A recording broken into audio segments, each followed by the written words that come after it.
Hold on. And it would have helped if I would have I unmuted my microphone for all of that. So again, hello No, everybody. wait. Bree's not here. Pearl's here. yeah. And also, I didn't even see Galen's here. Morticia pull up. Silt is here. Okay, well, don't grab anything that's not yours. Just start with that. I won't. Becca, what was I didn't even click Gallon. Yeah. Weird. Okay. It literally just pulled up as her. So Becca, when you open up the Yes. character selector on the right-hand side, do you see Morticia there?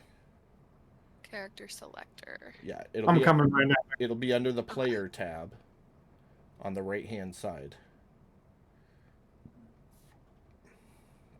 Okay, Brad, while you're helping her, I'm gonna run and see what the hell's going on with Pam.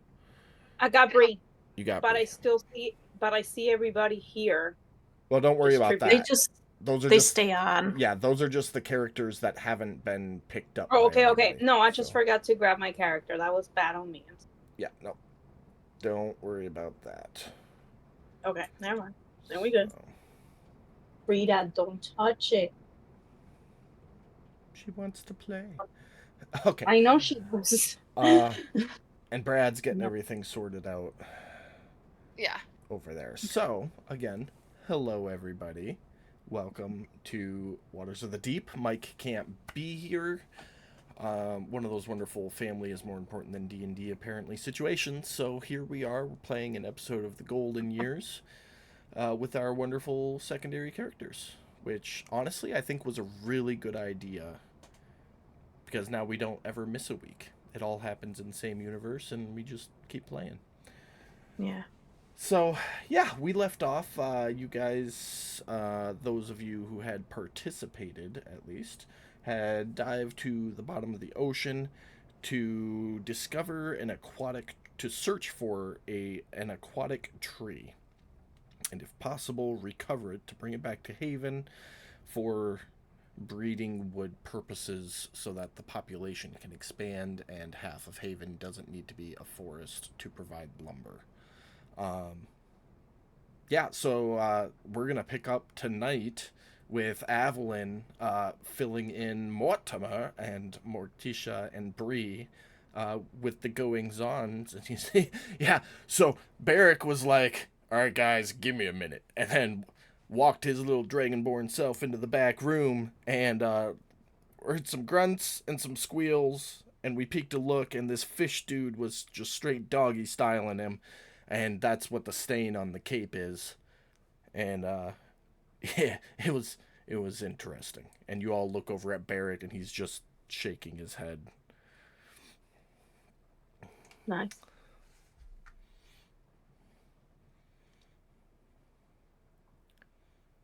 Did I miss anything, Max? Max, did I miss anything? I don't believe so. I mean, that was pretty much the highlights. Oh, we got into a little bit of a fight there on our way out. One of the guard dudes showed up and was like, "You can't touch the tree." And apparently the guy we cut the deal with wasn't allowed to cut the deal that we cut with him. So we had to kick a little ass there. That was a thing. Yeah, turns out he was just horny. Oh, I suppose I could share the map with you guys, huh?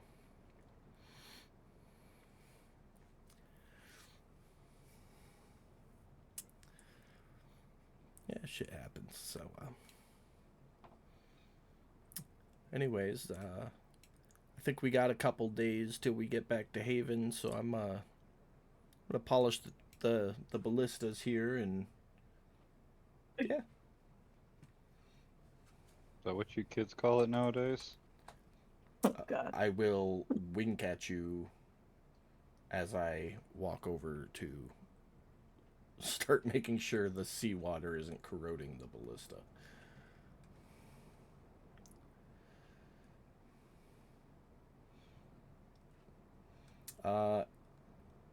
This is a good chance for anybody to, if there's any conversation or anything, as we get Becca leveled up here real quick.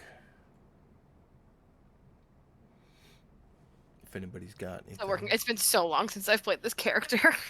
I know, me too. I completely forgot what happened last time. Even On the bright side, it's low level. So I think the last time Pam, Becca, and Brad were here was the little Odess side dip. Mm-hmm.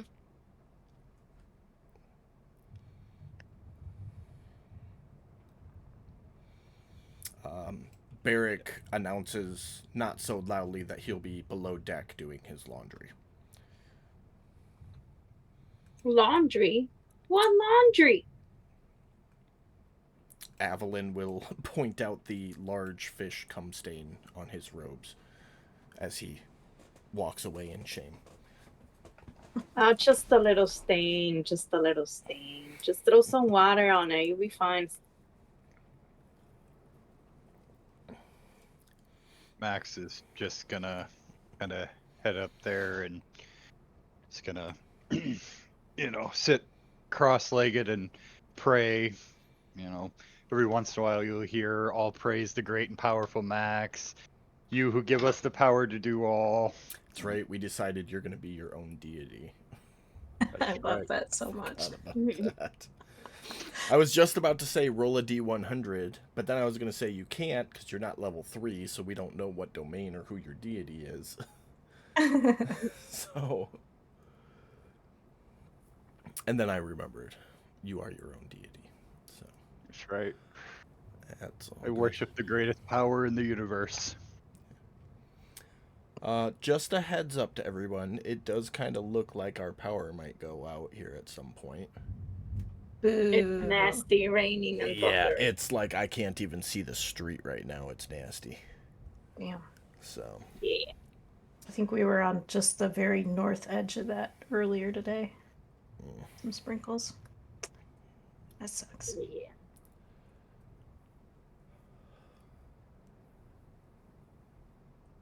anybody got anything yeah. else? Nope. Any fun conversations or anything for our wonderful party members who almost never get to interact with each other? Mad Magog isn't much of a conversationalist, so. I'm gonna get close to you and I'm gonna ask you if you fish, just for conversation's sake. Which you? Let's be a little more specific. Magma. Okay. I love fish. No, but do you fish? Do you know how to fish?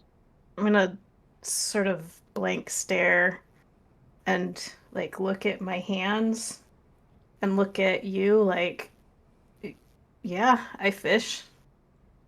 Do you want to fish? The boat's moving. So, it's fun. Whoever catches a fish will make today's dinner.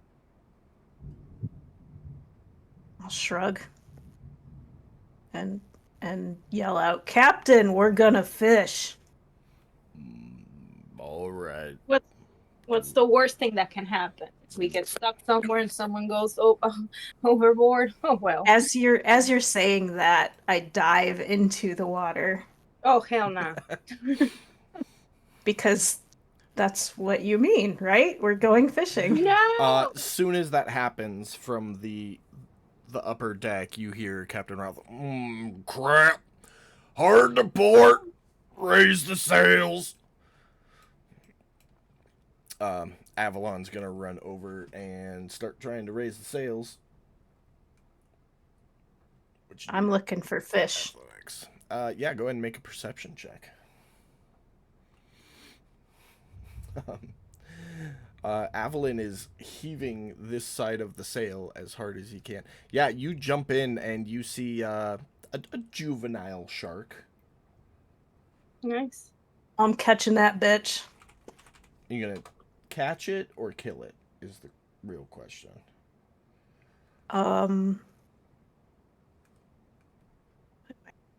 I have an axe, don't I? Are you noodling it? Does Bree see You know it? what? I have a She's spear. like- I'll spear it. Okay. Well, the ship was sailing at full speed, so they are, in the 6 seconds that this happened, already a good 20, 30 feet behind the ship. Oh, never mind. Unless you I was jumped gonna- in right after them. Bree. Oh, it's right there. Nice. Okay. Yeah, 1,000%. I just wasn't sure if I can see the little mini shark because You I have. was.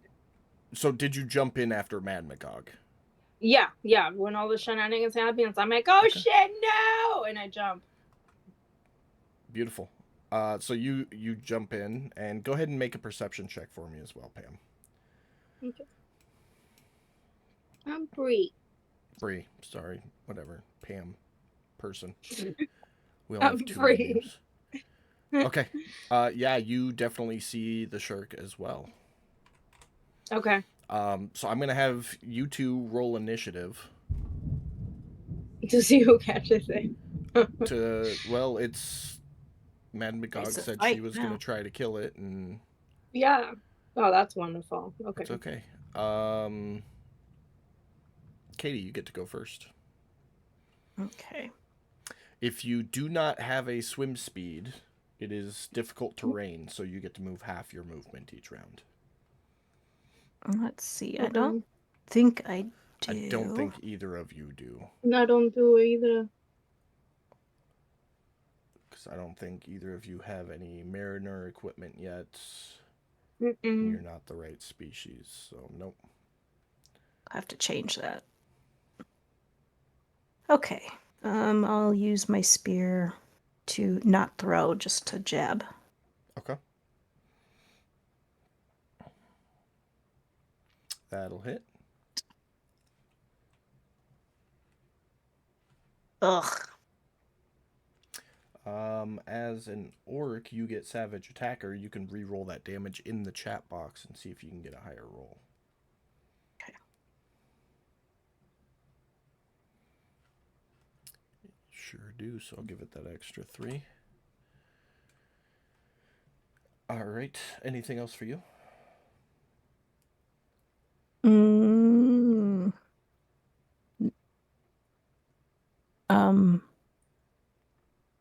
Ye- I'll rage. Okay, go ahead and drop it on. Katie, we need to keep an eye on your armor class as well. I've got the effect on you from the Awakened Leaf. We just have to make sure that it's working. If and when you ever get hit. Just a heads up. You put the effect on? Yeah, it should. Is that what you... Yeah, it's already on you. Okay. So you should have a +1 to your AC from that. We just kind of have to look at what hits you and see if it's actually working. Okay. So a 16 should be a miss, even though your AC Okay. says 15. Okay. All right. Well, with that, Bree, you're up. Can I use my... No, never mind. Because there's no attacker back. Okay. There's what? No, nothing. I was gonna do the savage attacker, but it's not for this scenario. That's for damage. So Yeah, no, that's what I was saying. Never mind. Apart, regardless. Anyway, so I'm like, okay, let's see. I'm not good as a fisher. Like, it's just not. It's like, but oh, what is that? Was it a no, it was an 8, but you get Oh. a plus. Why do you have a +9?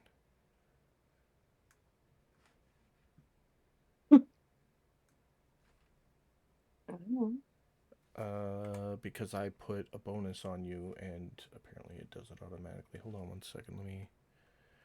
This should say +7. Okay. No, that was me. That was a coding thing. Oh, But you hit even with a 15. So go Okay. ahead. Now, Pam, you're new to Rogue. So yeah. you took a level in Rogue. Your sneak attack. Typically, Yeah. you need advantage on the attack to put on your sneak attack damage. However, if there is an ally of yours within 5 feet of your target and you don't have disadvantage, you can apply your sneak attack. Okay. So, do you want to apply your sneak attack? Yes. Okay. So, under sneak attack, you just drag that effect onto yourself.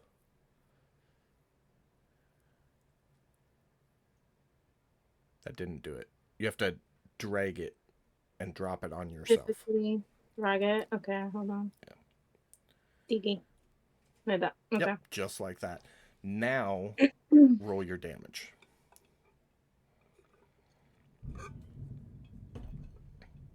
Beautiful. And that's enough to kill it. So you both jump in the water. The ship keeps going. It's turning and slowing. But you spot this juvenile reef shark. And Mad Magog comes up and jabs it once with the spear, catching it off guard, spooking it. And Bree, you launch an arrow. It flies right over Mad Magog's shoulder, through the eye socket into the brain, killing the shark immediately. I'll Beautiful. grab its tail and start swimming back. Yeah, we got dinner. Woohoo! And then start swimming back too. All right. Some minutes later, the ship has managed to turn and slow, and you both make it back aboard the ship, fish in tow. Well, I'm gonna hand it to Bree and be like, "You killed it. You're making dinner." Yeah. Thanks. Good job. I didn't think you were gonna like throw yourself though. Don't do that again, because that was not cool. About the same time Bree says that, you hear Captain Wraith from the top deck. Don't ever do that again. We fish from the deck with rods and reels like civilized folk. Who's standing I'm closest to me right now? sorry. Be either Bree or Mortimer. What's a rod and reel?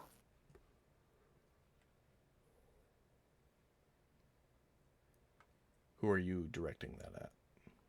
Either of them. Okay. Brad, Pam.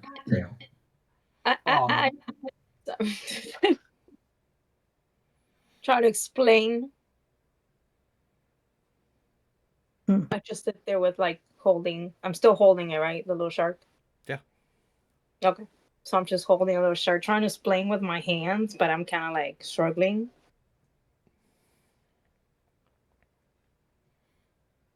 And I'm like, I'll be right back. I might take this down to the kitchen. And I go. I'm just gonna shrug and go look out at the water again. Say fishing sounds boring that way. Right.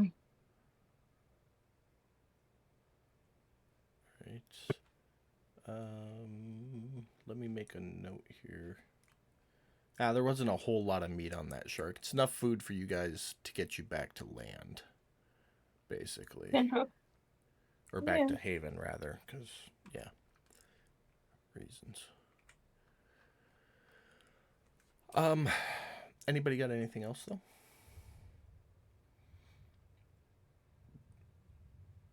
Becca, are you good to go? I think so. I'm just reading up on everything for my character again. Okay. No worries.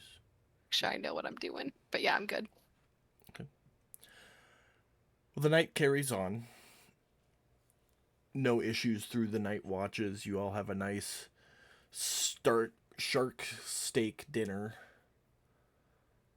And morning arises. And as the sun starts coming up behind the ship, you hear Mrs. Wraith, who had transitioned to the crow's nest, call out, I need everyone on deck. I think land ho.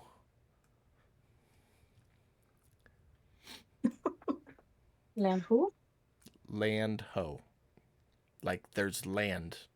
And you guys would all know that you're not expected to be back at Haven for at least another 24 hours.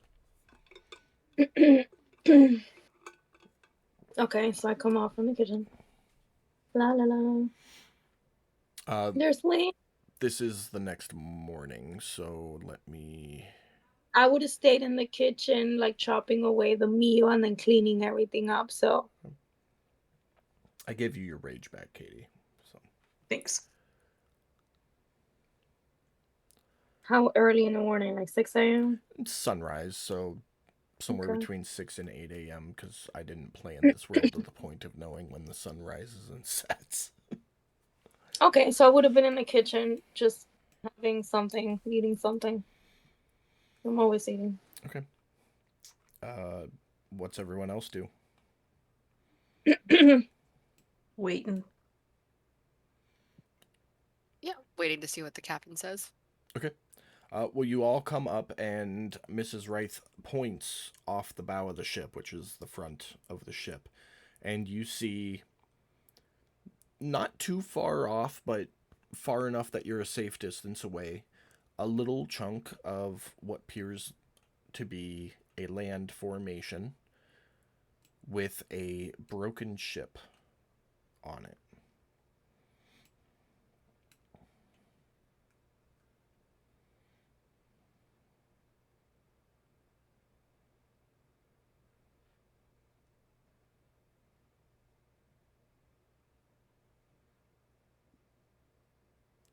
Did everybody What do you catch want? that? Or No.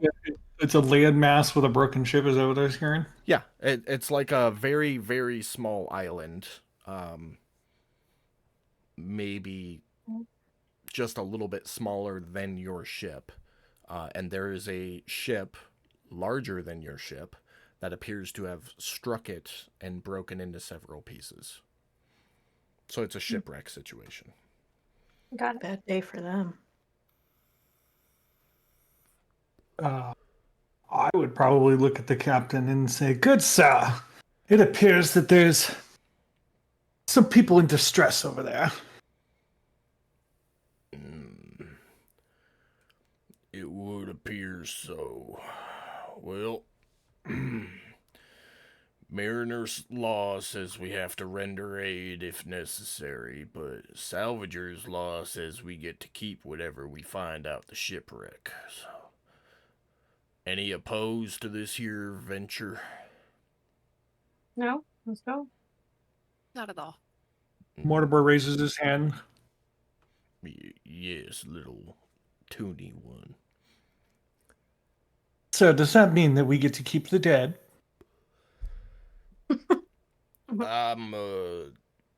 We don't usually partake of those such ventures. We usually give good old sailors a burial at sea and call it a day. Oh, what a shame. After we check their pockets, of course. Ah, there's that sense of adventure I knew you had, Captain. All right, well, I'll get us into a safe distance and we'll drop anchor. Go ahead and raise the mainsail. Keep the secondary and sail down. We'll come in slow.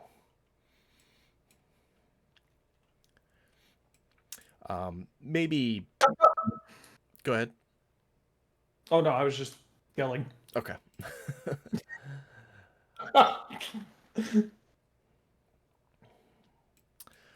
It's maybe 20, 30 minutes later. You guys have weighed anchor not far off from the shipwreck,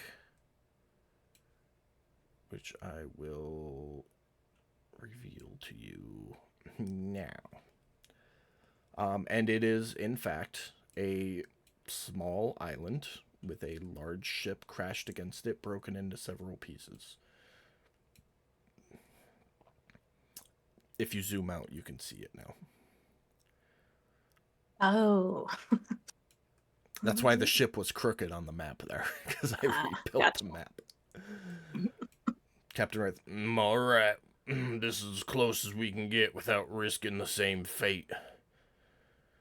I need 2 volunteers to stay behind and man the ballista just in case, and everybody else get to looting. And Barrick and Avalyn will both raise their hands and take up positions at ballistas immediately.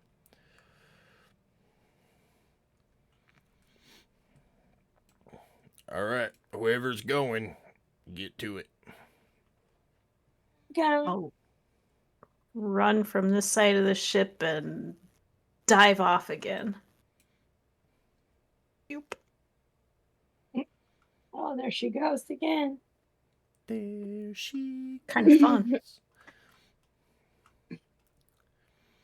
Yeah, fuck it. I'm gonna do the same. Peace. Right. For elevation's sake, just to clarify now for map purposes, the deck of the ships, both ships, are even to each other, and those will be 0. The water is roughly 10 feet below the deck of the ships, and the top of the island is another 15 feet above the decks. Just so everybody's clear on the elevational points. Mortimer, Morticia would what you doing? probably. Oh, I'm sorry, I gotta be off mic for a second. I gotta deal with something with that poster I sent you guys. Okay, are you going with them, just so I can move you along with them? Yeah, that's fine. Okay. yeah. I was gonna say that Morticia would kind of grab Mortimer, and as she would like jump off the ship, it would be like very graceful, and then she'd be like something along the lines of like, "Come, my darling, maybe we'll go to our deaths," and then just like fall into the water. Okay. All right. Well, you're all in the water, so go wherever you're gonna go.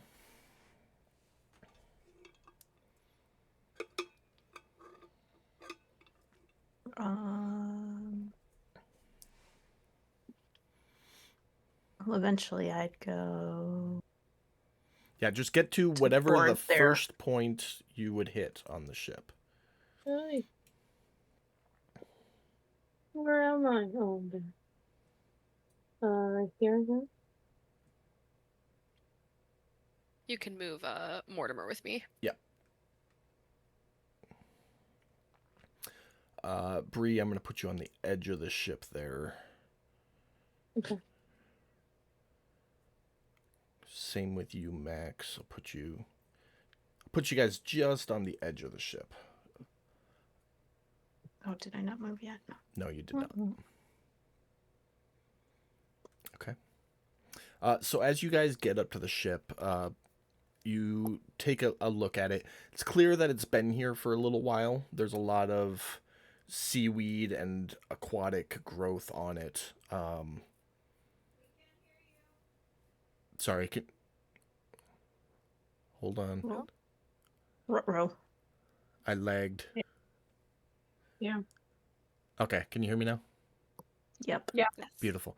As you get up to the ship, you can see that the ship's been here for a little while, not a super long while, but it has a lot of aquatic plant growth on it, making the wood pretty slippery.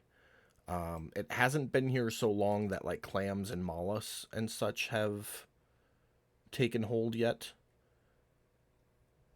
It's basically just flora covering it.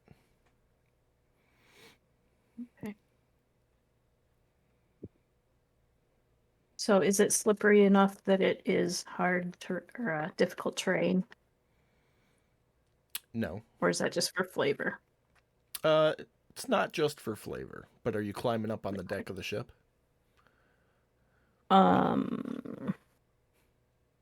Well, I would probably first climb up onto the lower deck since it's more accessible. Okay.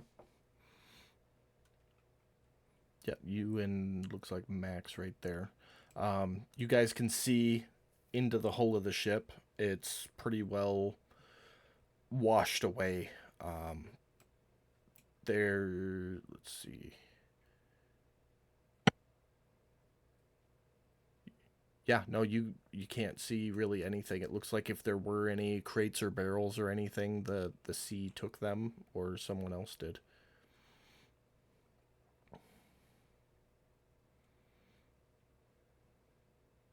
I don't know. There's a perception check. Okay, beautiful.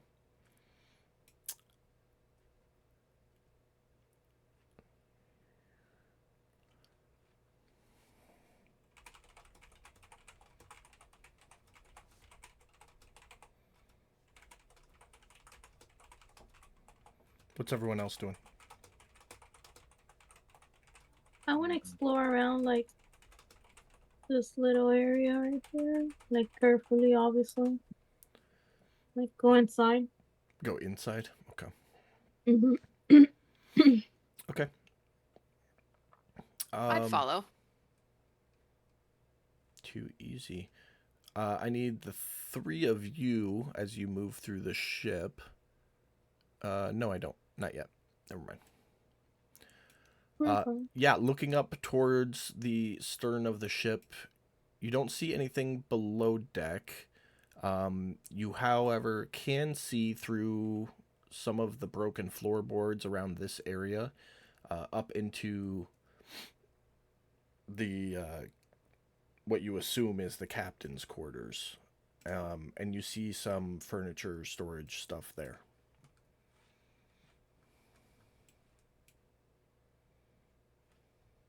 Yeah, I want to go. And explore it. Yep. So from where me and Mad Dog 2020 are, we can't see anything worth looting. No. No. Mad Dog 2020. You just gave me a high school hangover. Right? Cornfield somewhere I left a liver in. Left more than just a liver and more than just one cornfield. So. All right, well, move your characters wherever you guys are going. Okay. Can you ping on the map where I saw something in the water? It was just right Right off where there. you were. Okay, so like where we had come from. Yeah. Okay. It was like, when you stare at the water too long and you think you see a shadow move? Mhm. It's kind of like that. Okay. Well, I trust my animal senses, so. Okay. Are we going fishing?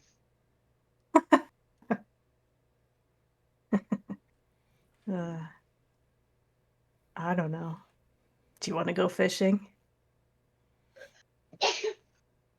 Maybe there's something of value under there. I mean, that sounds to me. That sounds as good as checking the boat. So I'll shrug and dive in and see if I can see anything more. Okay. How deep are you diving below the surface?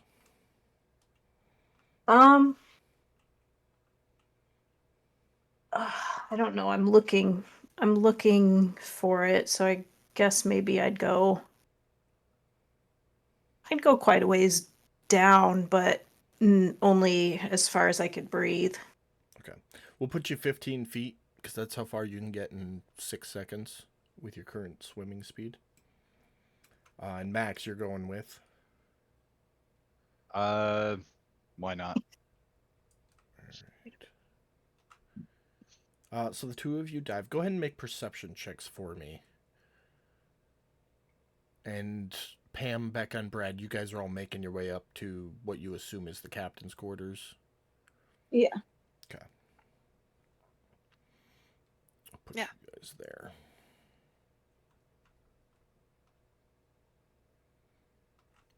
Oh, And beautiful. don't forget, I have advantage on any perception roll for valuables when I'm looking for something to sacrifice to my god. Oh my god, does that mean you sacrifice stuff to yourself?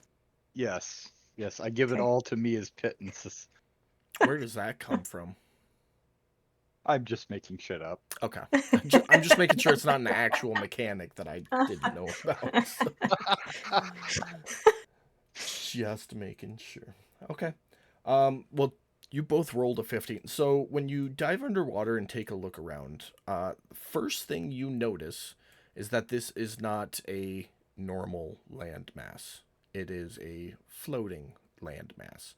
It appears to be made of stone with the normal aquatic growth on it, mussel shells, whatever, barnacles. But other than that, it seems to be rock and it is floating.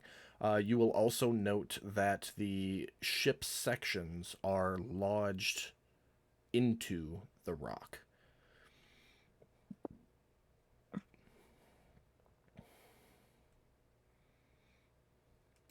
But we don't see anything moving around in the shadows. Nope. But we'll Is- jump back. Oh, sorry. Go ahead, Katie. I was just going to ask, is a floating rock landmass commonplace, or is that strange? You have never heard of this before. Okay. So, up in the captain's quarters, the three of you manage to crawl your way through some broken planks and arrive. Go ahead and perception or investigation checks as you look around for anything that might be of interest.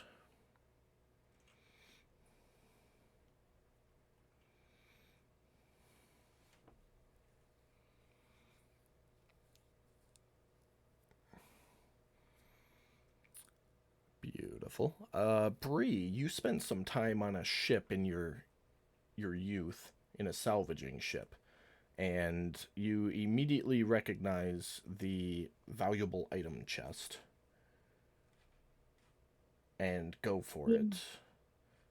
Inside is the captain's registrar, whatever you want to call it, which has 3 items listed on it.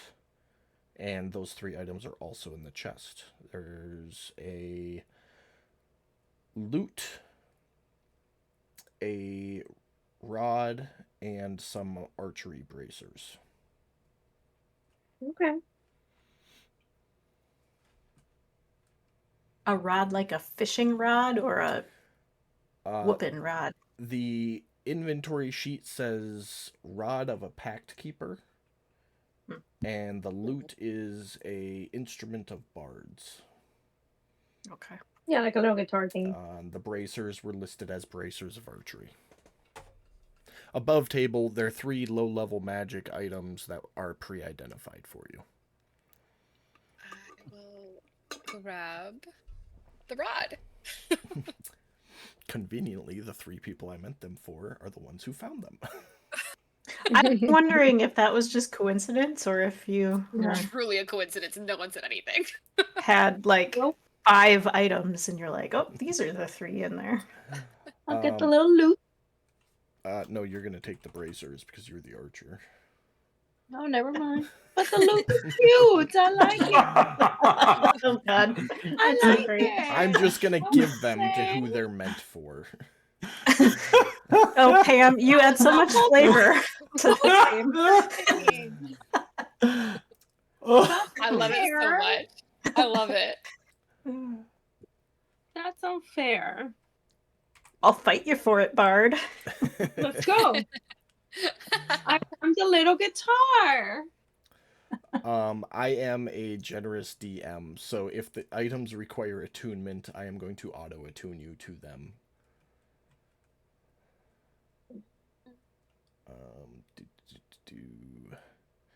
Becca, yours is going to be fun. So every time you pick a new spell, we have to go in and add a +1. Oh no. Sometimes. To- At least I'm not hurting my friends. All of the spell attack rolls and saving throws of your spells. Cool. Actually, Good Lord. you know what? No, I don't think we do. Hold on. Because they changed the way... Haha, we don't. I can make it cover all of them with one little click. Perfect. So disregard my previous No worries. statement. It will do it automatically. That sounds a lot better for you guys. Oh, so much better. Yeah. Make sure I got your cantrips. Okay. Yeah, so that wonderful extra +2 that you weren't supposed to have when you shot the shark earlier, Pam, now you get that +2 because of the bracers. Got it. So you're good there. And Brad, read up on that loot because There's a lot there. it's not a lot, but there's a little bit to it.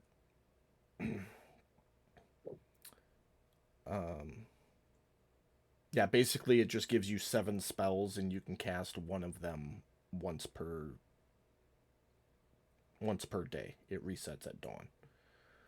So you don't need a spell So- slot to cast any of those spells.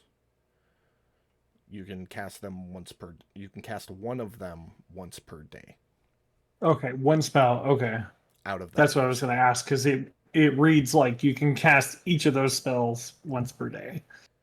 No, you can play the instrument to cast one of its spells. Once it's been used to cast the spell, can't be used to cast that. Oh, it does read like you can do each one. I might have fucked up. I can just change the verbiage real quick. No, don't change the verbiage because I didn't homebrew this. This is an actual out of the manual item. Got it. So as it reads, you can cast each of those spells once per day. So there you go. Sweet. Oh, we're gonna have some fun with this. Bird be ballin'. Yeah, so as you finish up with those items, Bree, you go and slam the chest lid shut, and it lets out a little bit of an echo through the chamber of the ship, and you hear a loud, deep voice. Is someone there? And No. as the voice comes out, everything doesn't shake violently, but it just shakes a little bit. And Max and Mad Dog 2020 under the water there, you can see from underwater everything just kind of shake just a little bit, like rocking the boat shake. Hmm.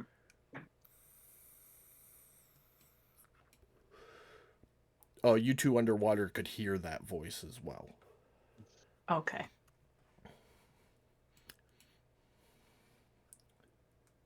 Well, I guess I'd come up to the surface, but a little bit further away from the boat that's shaking now with a big voice. Okay. Because breathing is good. Jeremy, what are you doing before you drown? I am going to pop back up, and when I do, I will say, "Housekeeping, fluff your pillow." The voice rumbles out again. As it does, everything just lightly shakes. I don't know what housekeeping is, but I need help. You note now, having heard the voice for more than a second, as thunderous and loud as this voice is, it sounds weak and frail. This isn't a rock. This isn't a rock.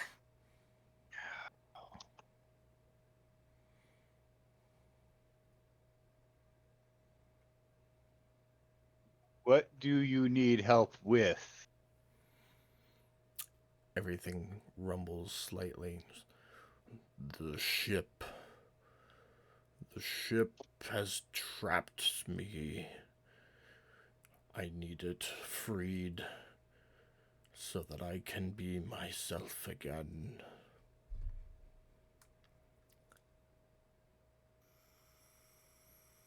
I'm gonna finger my great axe a little bit and grin. Say, I think we can do that. Okay, that just went a totally different way than I saw it going for a second there. Yeah, me too. I'm like all of a sudden like, whoa, what's No. that gonna help? I mean, I'm gonna watch, but what's that gonna help? Oh no. Smash time.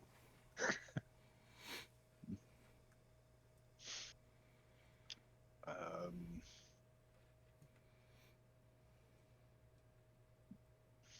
Are we all hearing this, or is this who are you? You are all hearing it. okay? I'm sorry, Jeremy, what'd you say? Who are you? I am the great Zaratan. What is your name? I am Max, High Priest of the great, powerful, and almighty Max. Are you climbing up on deck there, Katie, or are you staying below? Just stay below. Okay. I'm gonna check out, see what needs to be bashed here to get this knot rock free from the ship. Yeah, make a investigation check for me. The voice will call out again. Pleasure, Max. Will you free me? Mad Magog, as you look around, you realize you're not very good at engineering bullshit, but you know how to work an axe, and this is wood. I will wait for further instructions.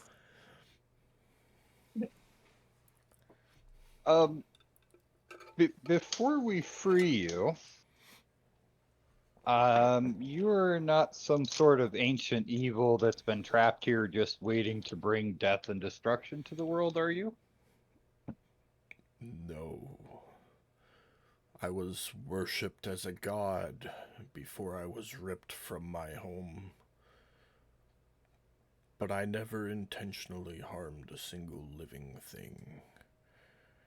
Now that I'm here, I am just trying to stay alive until I can find a way back home.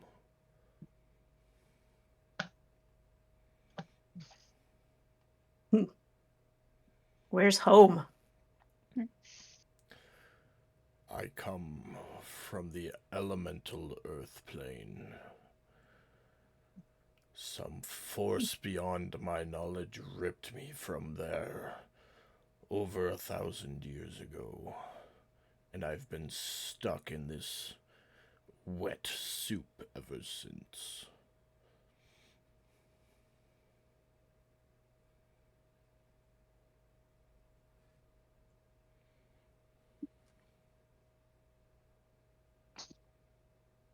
Well, I suppose as one god to another, I can certainly lend you a hand. It's a It would professional be courtesy in that. very much appreciated.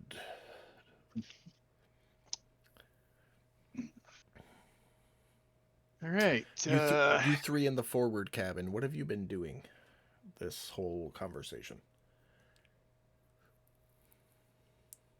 Playing with their new toys. Yeah, I'm just putting on touching my bracelets and see if they see Pretty, something pretty much. interesting. Pretty much, yeah. Just playing with them. It's You Every time know. something depressing happens, you might hear. Yeah, pretty much. Just trying to see if they do anything interesting before I shot my longbow. They're just in there like, I know something's happening out there. I'm sure it's important, but shiny. Yeah, sounds like I they've have a got it. shiny of my very own. Yeah.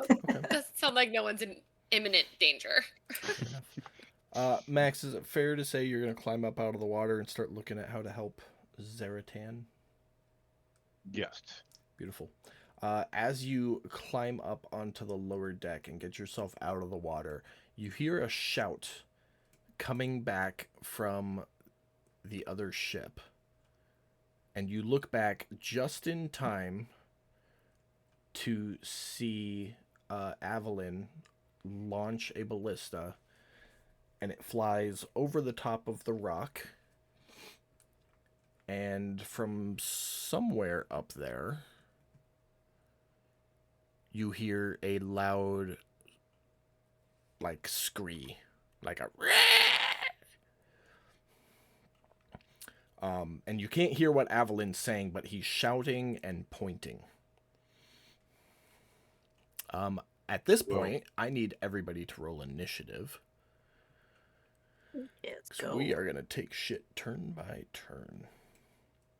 And I will venture to say everyone heard the scree, if nothing else, coming from atop Zaratan. Oh, it's on top of Yes. the land mass? Okay, Yes. not flying. Well, you don't know if it's flying or on the landmass, but you know that it's up. Okay. Okay. I assume that's a bird-like scree. No, it wasn't a bird-like. It's roll a history check, everybody.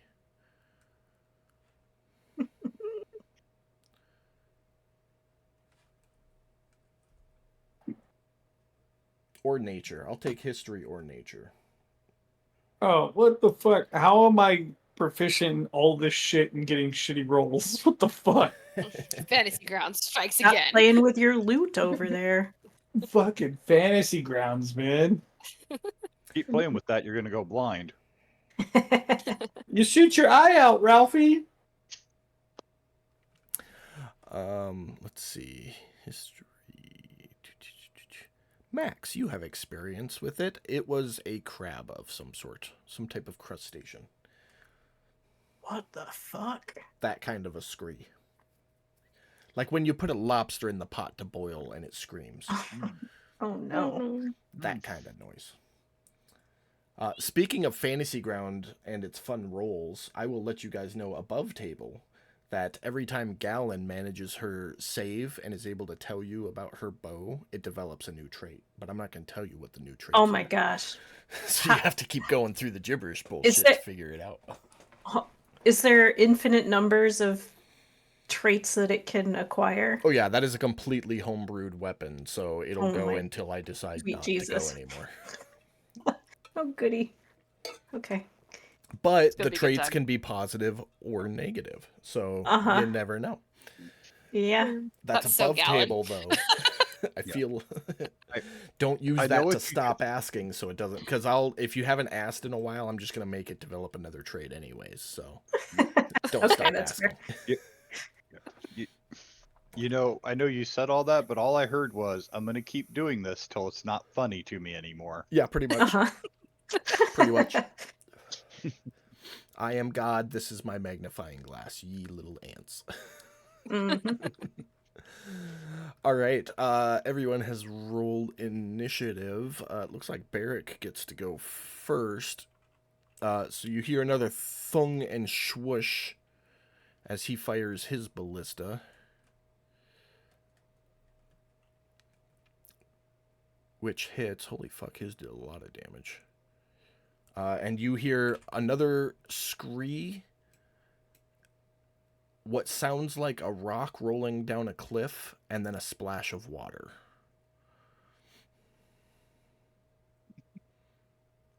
Oh, nope, I put that on the wrong one. My bad. Hold on.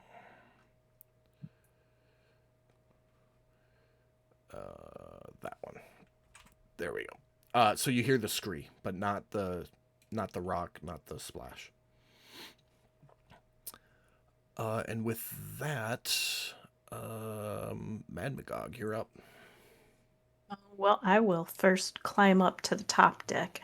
Beautiful. I need you to make an athletics check. 10 4. Beautiful. The athletics check was to avoid slipping, as all Mhm. these surfaces are highly slippery. You get there with 20 feet of movement left. The top of Zaratan is 15 feet above the deck of the ship. You can't see what's up there from where you're standing.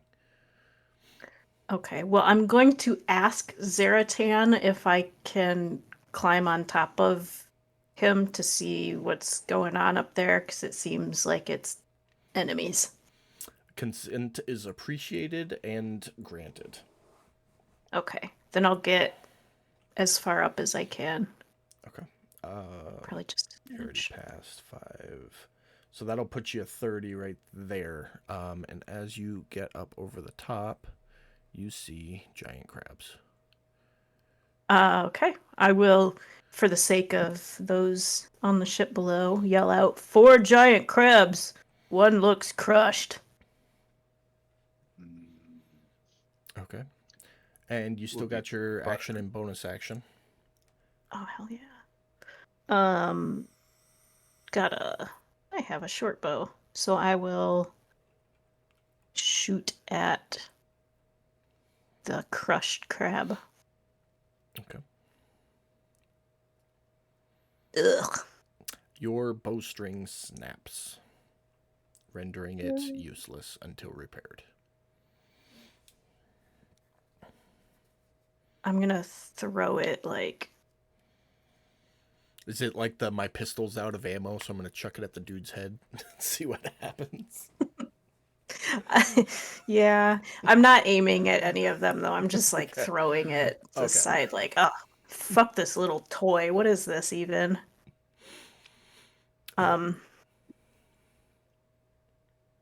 And I now I'm mad because my bow broke, It checks out. so I'm raging, and that's it for me.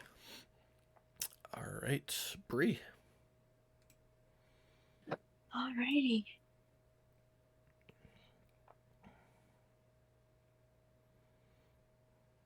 I'm going to aim. You can't see them from where you're at. You're at an internal position. Do you need me to? Oh, I thought I went up at some point. Okay, so can I jump up and I be able to? You can Use jump my- up and out through an opening there. Go ahead and make an Yeah, right athletics there. check for me. See if you can hold your grip. Of course I can. What you talking about? Fucking nail it. All right. So you're up on Okay. that upper deck there, and you can see the three closest to you. So this Okay, one, this so one, and this one from where you're at. So let's do the little, well, not it, the giant crab number one.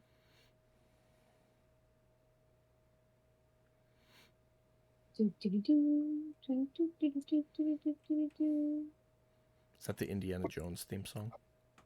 Yes, it is. Beautiful. 28 will definitely hit.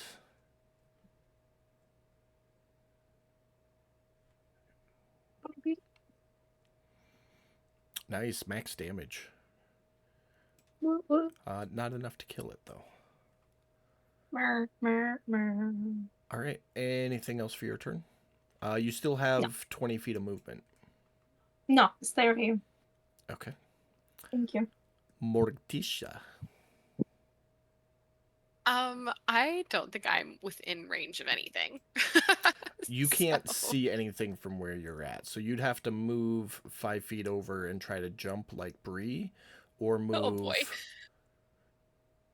10 feet. You still wouldn't be able to see anything from there, and there's the opening. So then you'd have to run and jump and grab on here and climb up. So All of which requires athletics or acrobats. it's gonna be athletics across the board on that. Okay, that's real good because I'm a -1.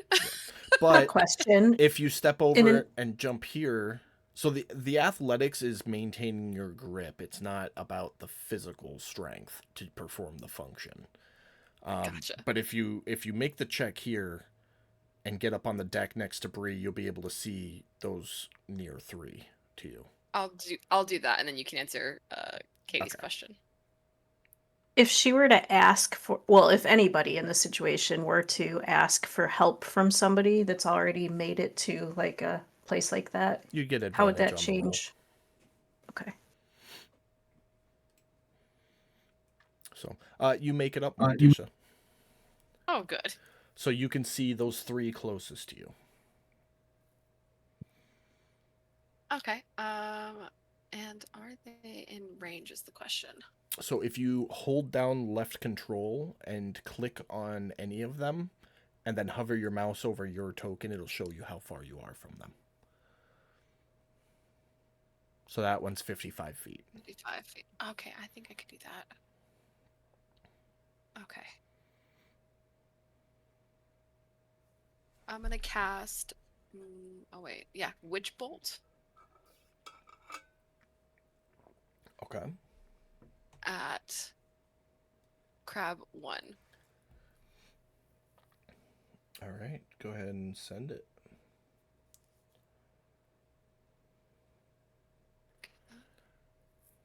So with it targeted. I have to cast on myself as 2, right? No. So target it again. So left control and click it. Beautiful. Now just click the attack button, the little orange button next to ranged +6. Attack. And since you have it targeted, it's going to attack that one. It misses. Okay. So, And I yeah. don't think I nothing get happens. anything else. Nope. Just make sure you mark Yeah. off your spell slot. If you have anything bonus action, which I only get 2 spell slots? yeah, but you get them back on a short rest instead of a long rest Okay. until you're like level, I think 14 or 16, and then you get a third one. Okay. So, but your spell slots are also always max level for whatever level spell you're capable of. Gotcha. Okay. It's a trade-off good. thing. That's why I like my Pact of the Blade Warlocks, because I have a melee option. Mm, It's all good. cool. You just gotta All right. learn. You just gotta learn how to play it. That's all. Oh yeah, this is a completely new character for me. You still have 15 feet of movement if you want to go anywhere. Yeah, I'll move. I'll move closer.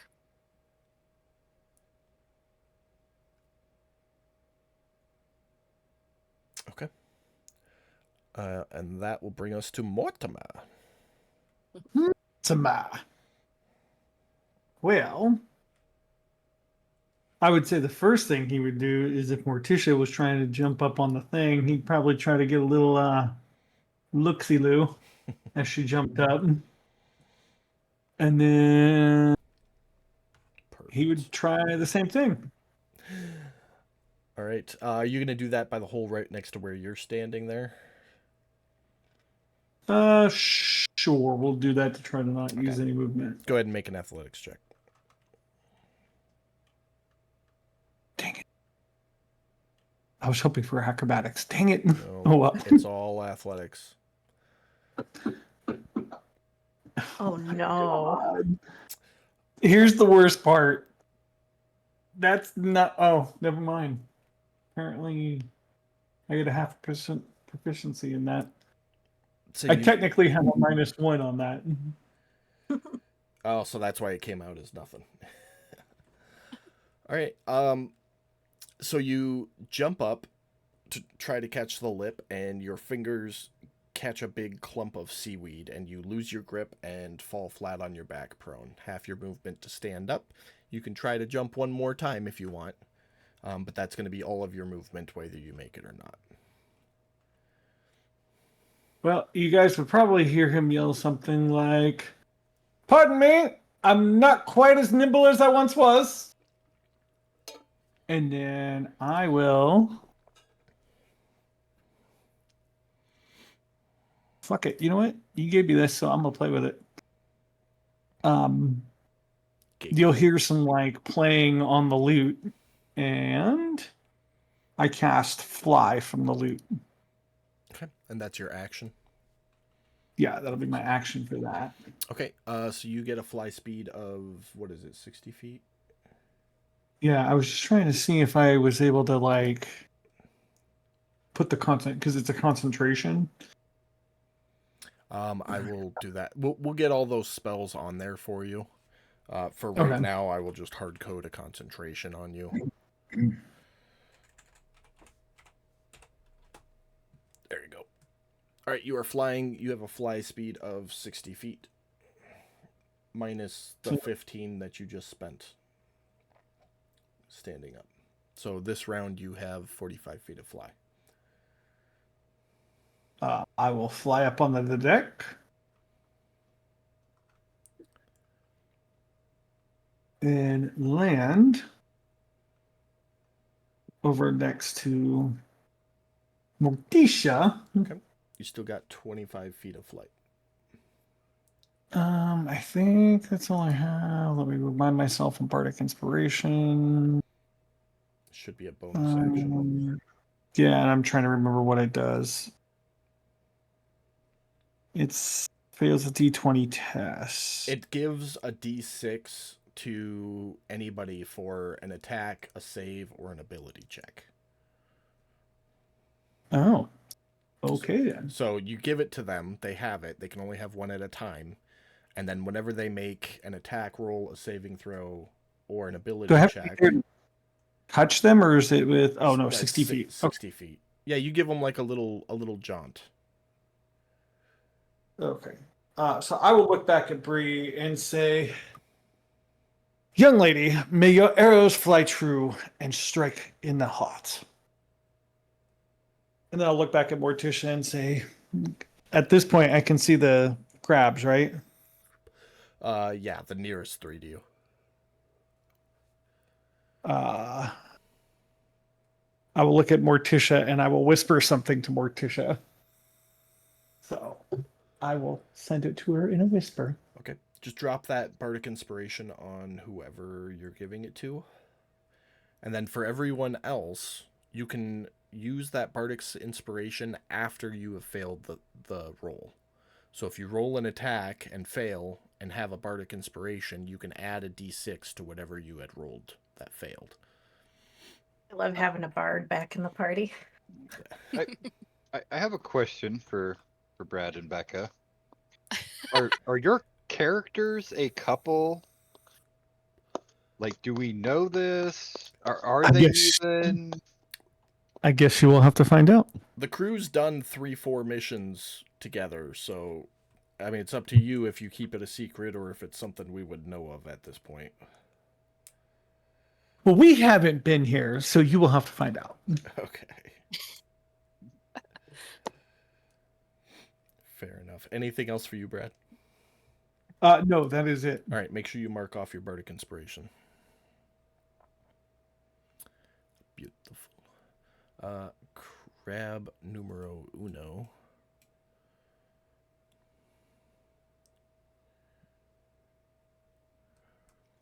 Scuttles over. Avalon's doing his thing. Avalon is actually shouting. And you guys would all hear him shouting. Anybody who chooses to look back would see him pointing down, like over the edge of the ship. Over the edge of the golden years or the broken ship? Like pointing at the water where the water meets the busted ship. Okay. Max, you're up. Okay.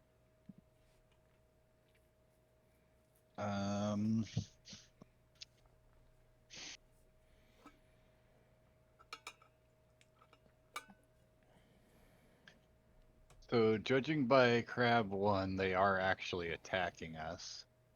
You don't know. You can't see up there. Yeah. What do I have to do to get up to where Mad Dog is? An athletics check.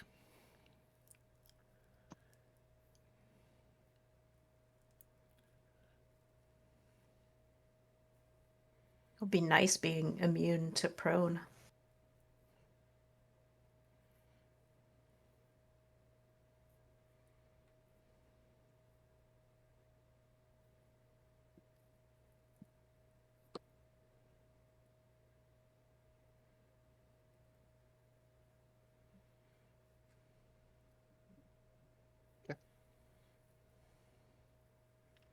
Beautiful. You go to jump up and grab onto the upper deck of the ship to pull yourself up. Your grip slips, and you feel yourself falling backwards. You know you're going to hit the ground on your back, and your feet touch first, and you swear for a second you can feel the wood of the ship grab your feet and like fling you forward to throw your momentum so that you land upright.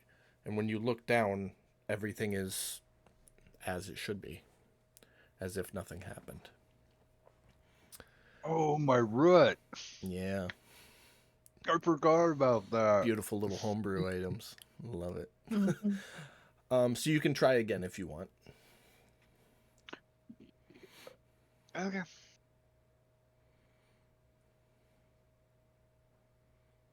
There you go. That one got you up. Which puts you right there with 25 feet of movement left. So 5, 10, 15, 20, 25. All of your movement would put you right up there next to Mad Gog, and you'd be able to see all 4 of them. Okay. Now you can tell that they are clearly coming after you guys. They're looking at you. They're doing their little.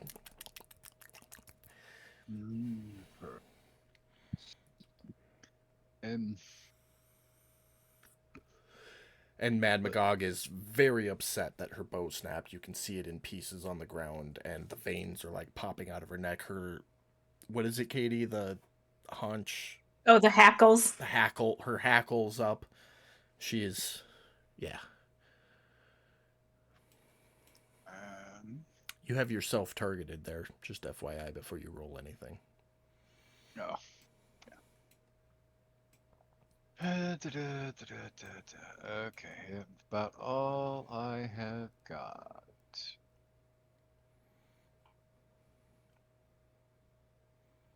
He fails. Wow. Sacred Flame actually worked. Look it out. 2 Don't worry, points it of made up damage. for it with its damage. Shouldn't that have done? Nope, Just just 1d8. Okay. I'm just making sure it shouldn't have had your wisdom modifier on there. So. All right. Anything else for you?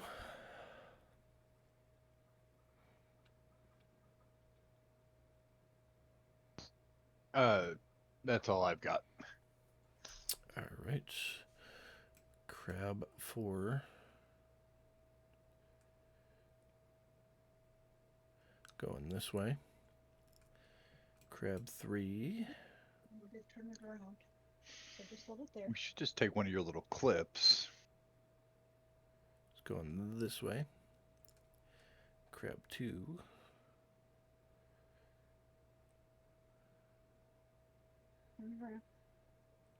It's going this way. Captain Wraith ain't doing shit. Mrs. Wraith ain't doing shit.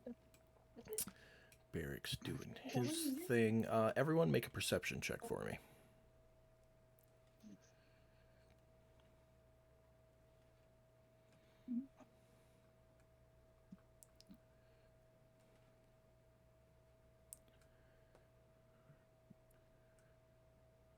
Beautiful.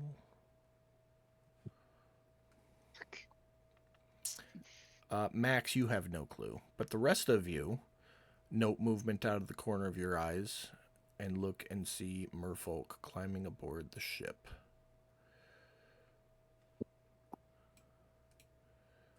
This first one is going to throw a spear, which misses. This one is also going to throw a spear, which also misses. And Mad Magog, you're up. When Avalon was shouting, I'd look, and is that what he was shouting about? The merfolk? Yeah, he would have been pointing at the ship right where those Okay. things crawled up over the edge of the deck. Okay, very good. Then I would have been looking, and I see that, and I'll turn back to. Yep, you little turn crabby just guy in here. time to see that one throw a spear at Max, miss by about a foot, and then the spear, like, whips right back into his hand, returning. Oh, fun! Those are fun spears. Get my paws on one of those. But in the meantime, go back to trusty great axe here.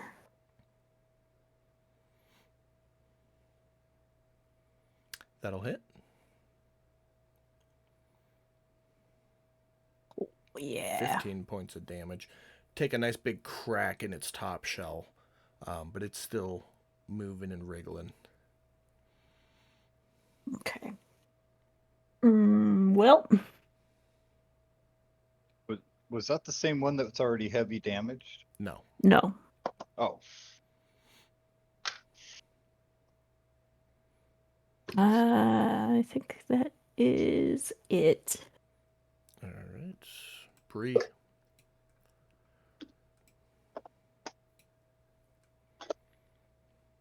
You're muted, Pam.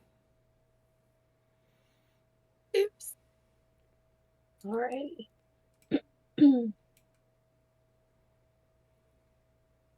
That'll hit.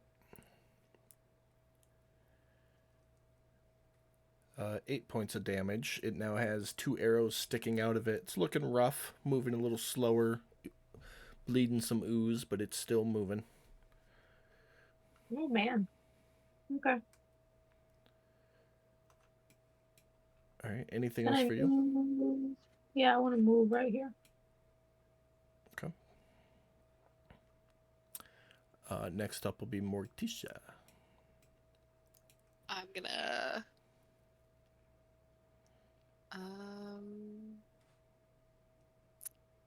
walk up on this crab, I think. Okay.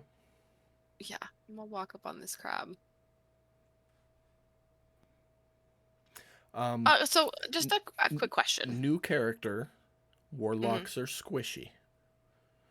Yes. Just heads up before you walk up on a melee opponent. That's what I'm concerned about.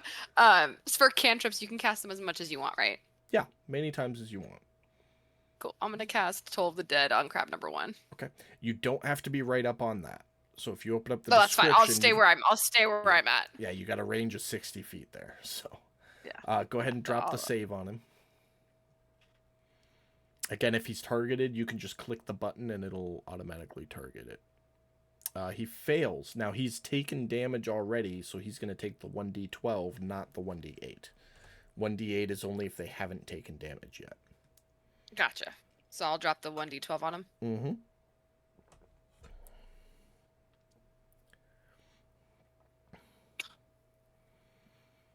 Bells echo. You see the crab like rub its pincers up against the side of its face, but it's still upright. And I think that's all I can do. You still have movement. Yeah, but I'm squishy, so I'll just stay where I'm at. Okay. Mortimer. All right. So hearing, do we all hear the bells toll? I'm assuming Yeah, that's how that spell works. I'm pretty sure. I don't know for sure. would look at Morticia and say, "For whom the bell tolls, my darling," and then fly over. The single chime of a Dolores bell is audible within 10 feet of the target, so you only hear it if you're within 10 feet of it. Fuck, never mind. But Take that's that okay. comment back. Save it for another time. And then I will. Am I even with the crab or no? It's like on the side of the rock just above you, so you're within melee, but it's technically above you. Okay. I mean, I can make myself even with it. I've got the fly speed. Either way, whatever you want to do. And then I am going to. Hey, what's that? That favorite saying that Miss Holly used to do all the time? Stabby, Stabby, stabby. stabby. Stabby, stab. Oh, you mean shenanigans? Oh. He said, "Oh." Well, that's what they do in Super Troopers. Hey, Farva, what's that place you like with the mozzarella sticks? Oh, you mean shenanigans? Stab hits, and you kill it. So yeah, you jam your knife into this crab and crack it wide open.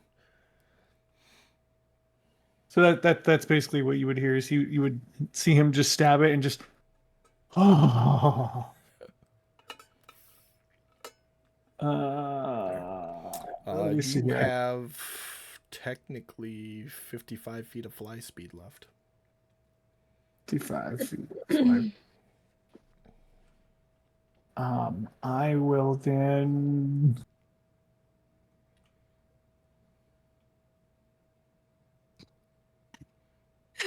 Morticia would say,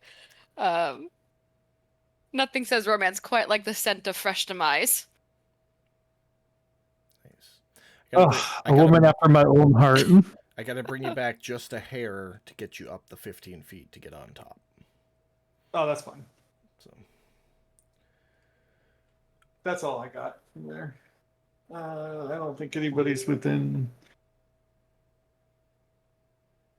Nope. Nope.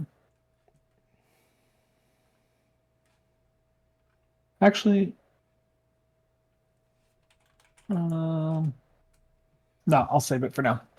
That's all I got.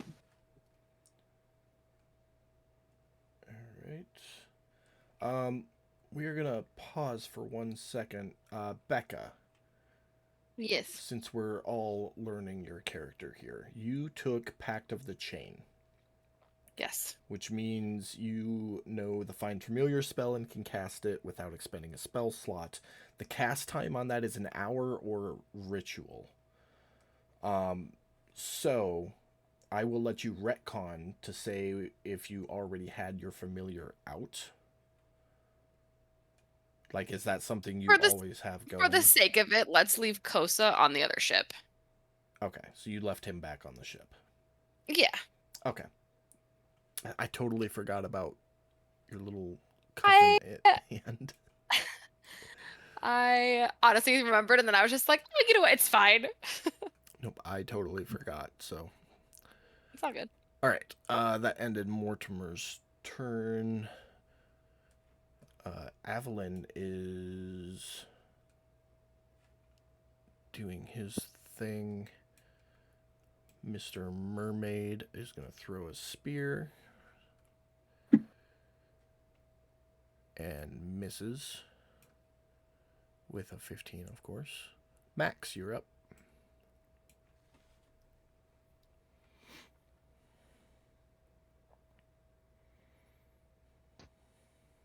Let's see here.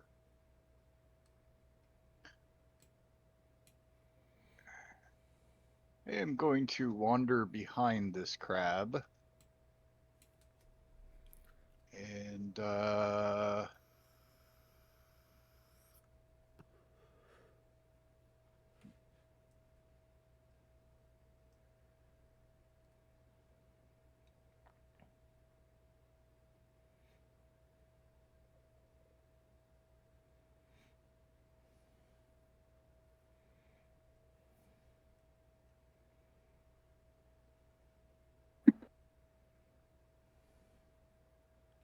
That'll hit.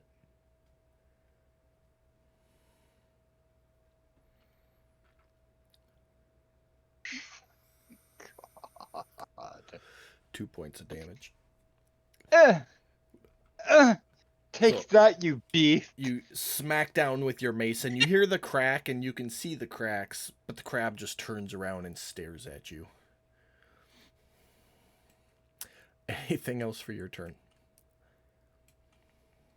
Nope. All right. Giant crab. Oh, wait. Go ahead. I'm sorry. Yeah, I will. I will look at MD 2020 and I will yell out, "Kill it in my god's name." I'll grin back very excitedly. All right. Giant crab 4. 10. 15. Able to get right up to you, Morticia. Snaps at you with the claw, which hits. 2 points of damage. See, it's not just you guys. And you are grappled by the claw. That hit you.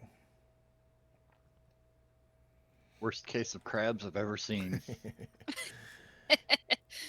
Usually the crabs come with you. These crabs take you with them. Oh God. Should have had that Lord. looked at a long time ago. Another merfolk climbs up on the deck here, hucking a spear at Bree. No. Misses. Giant crab 3 scuttles over to Max with its claw. Misses. I repel thee. Another merfolk. X says don't hit. Another merfolk climbs up right here, chucks a spear at Max. Misses. These merfolk kind of suck. Watch as my god protects me. This crab attacks Mad Dog, misses. Captain Wraith ain't doing shit. Mrs. Wraith ain't doing shit. Barrick's doing his thing. Merfolk 2 moves 10 feet, throws another spear. That spear hits Bree.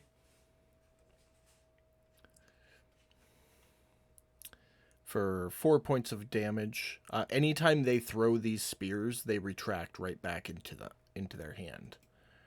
By the way, I'm not gonna narrate that every time. This one throws a spear at Mad Dog, which hits with a dirty 20.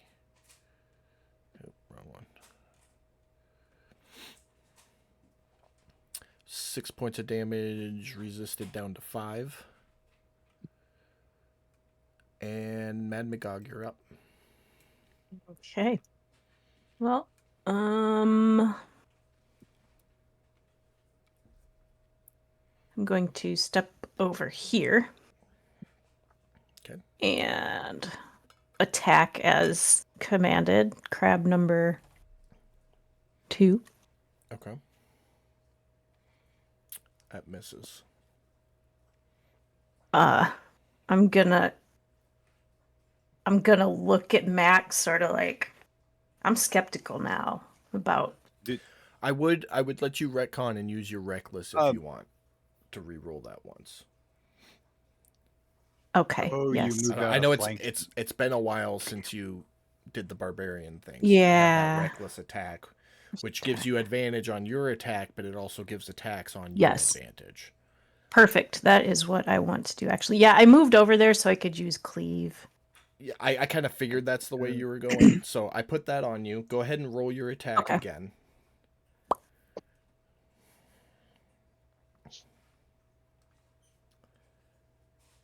Okay, so that's gonna hit. Okay. So the skeptical look didn't happen. It kills the first one. Okay, so Is it just a regular attack? I'm reading it right now. On a hit, the second creature takes the weapon's damage, but no ability modifier. So just a D12. With the weapon. Okay, so you do have to make the melee attack roll against the second creature. And it'll be advantage because you were reckless. And it hits, so now just roll a D12 in the chat box. Roll 2 of them, because you'll take the higher of the 2 with your savage. So 5 points, and that's crab 3. That kills it. Okay, so the look that Max gets now is sort of one of confused awe and wonder. Now you see the power of my god. I nod a little bit slowly. We're going to And- have 2 clerics on 2 separate sides of Haven, both starting cults. Oh, man. Here we go. That's it for me. Oh god, I just realized that's exactly what I'm doing. Did you want Katie, did you want to move any? You've still got 25 feet of movement. Let's see. Yeah, I guess I'm gonna go back here to get ready to jump down after this merfolk. Because I'm getting one of those spears. All right. Well, if that's it for you, Bree, you are up.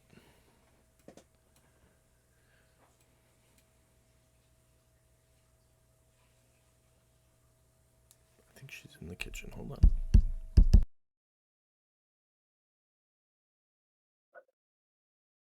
I want a snack too.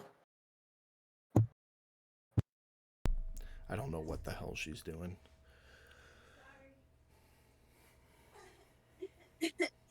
Filleting some shark.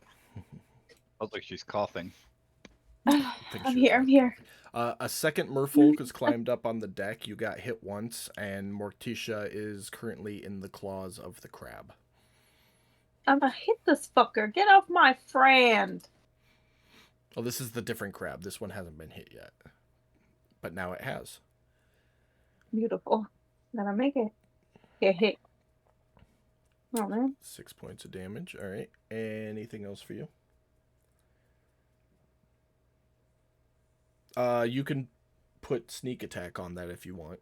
I was gonna say, can I do Just that? roll Okay. roll a d6 in the chat box. Oh, oops. I'll take that off you. Don't worry about it. There Okay. you go. An extra 6 points of damage there. That's number 4. So it's a pretty good hit right in the face. The crab is still up though. Anything Okay, else for your okay. turn? No, that's it. All right, Morticia. Upon being grappled, Morticia would have said, if you wanted to feel my bones, you could have just asked. And then she's going to cast Toll of the Dead again. Okay.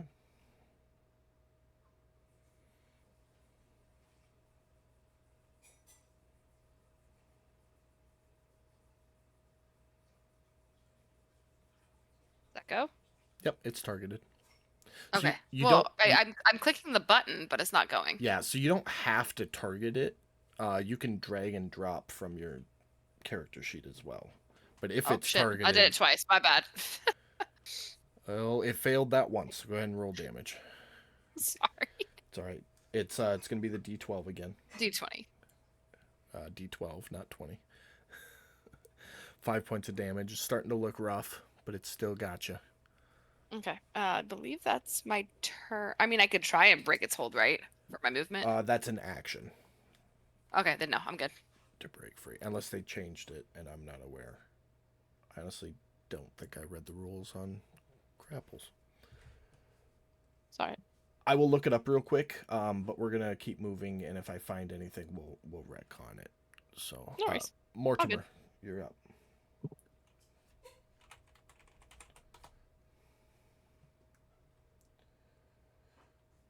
If you're talking, you're muted. All right. Let's see. I would assume I would see pretty much everything, right? At this point? From where you are, you can see everything going on. Yeah. Okay.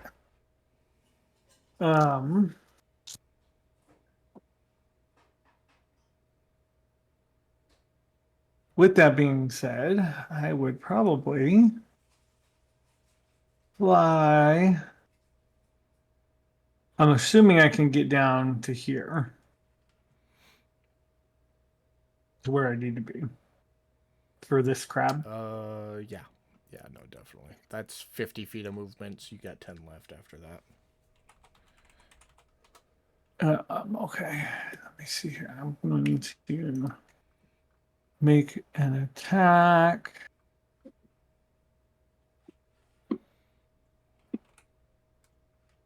Which does jack shit.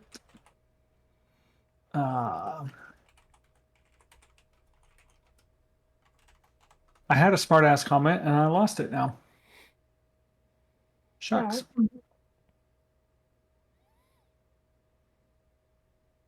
It is an action to break grapple still, Becca. That is okay. Cool, no worries. That's all I got for right now. Don't you have... No, that comes later. Never mind. All right. Evelyn takes a shot.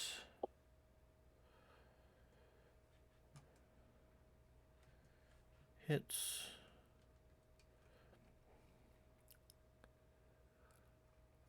So Mortimer and Morticia, you guys are standing there. Morticia, you're being grappled by this crab. Fear is starting to set in a little bit, and then a ballista bolt just flies right between the two of you and spears that crab clean out into the ocean. Beautiful. When you look where it came from, you see Avalon look up from his ballista and then run and jump into the water.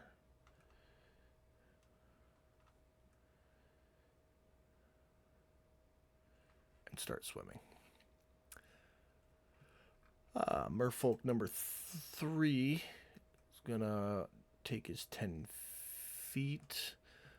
Katie, looking at him, you would note that they don't have issues on the slippery surface, but they definitely look like a baby trying to walk for the first time, so they don't move very fast walking.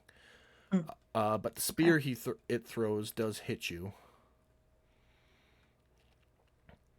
for 2 points of damage. And Max, you're up.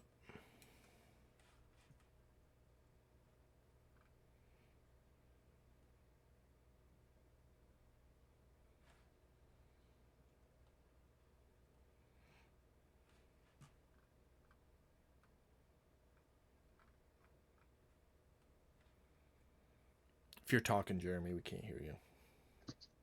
Okay, so I'm gonna walk up to Mad Magog, Okay. and I am going to cast Cure Wound. Beautiful. Wow. 6 points there.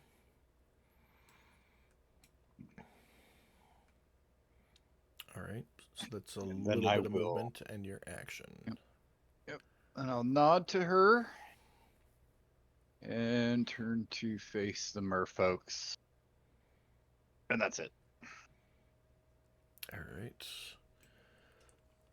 Skirmisher 1. Gonna hook a spear at Mortimer, which misses. Skirmisher 6. Huck a spear at Max, which misses. Has anybody been... Yeah, Bree got hit by a merfolk. Yes. Barracks up. He is going to fire his ballista, which hits.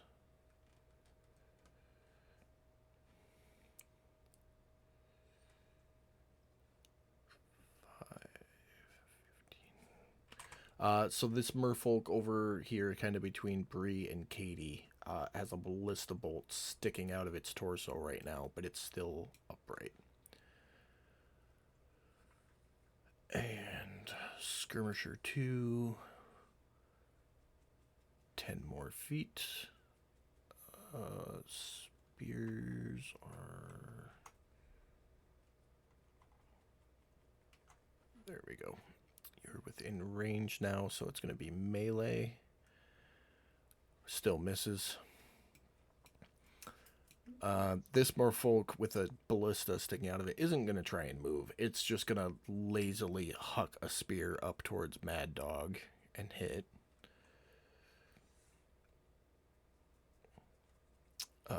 Seven resisted down to 5, and Mad Magog, it's your turn.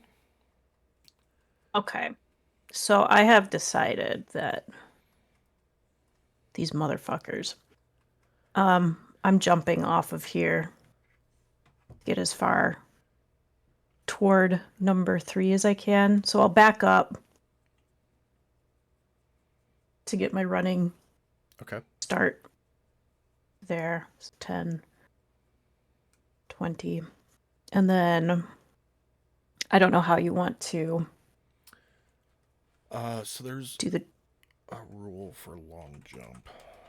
long jump is strength score as long as you have the A number of feet up to your strength score if you move at least 10 feet on foot immediately before the jump. You've got your 10 feet, so 20 feet of movement will give you a jump range of 16. We'll call it 15 feet. So that'll put you 5, 10, 15 right there. Okay. And then did you need me to roll anything for jumping off of something that's I do. It's going to be a dexterity saving throw.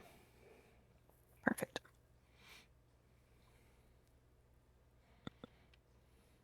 Are you? You're good. Okay. Well, You go and you kind of do the superhero landing where you bend the knees and then push your feet into the ground, and your feet just sink into the wood a little bit through all the squish, and you are upright. All right. And I'll look up and lock eyes with it.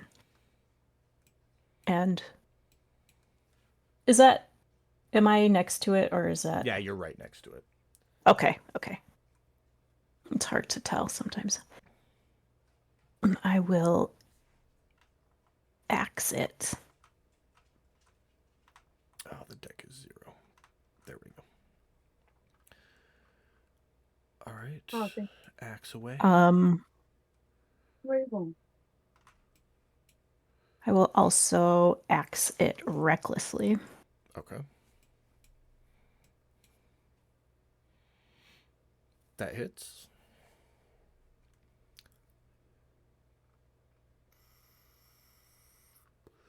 Eight points of damage, wounding it. Okay. That's it, but my stare is, letting it know I'm not very happy with it right now. Okay. Put it lightly. I'll say make a passive intimidation check.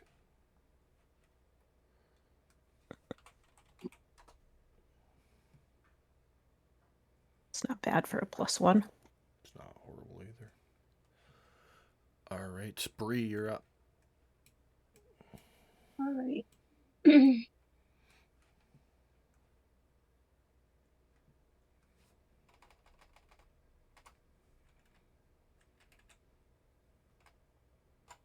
Right in the forehead. All right, go ahead and roll damage. It does have an arrow sticking out of its forehead, but it is still alive. Okay.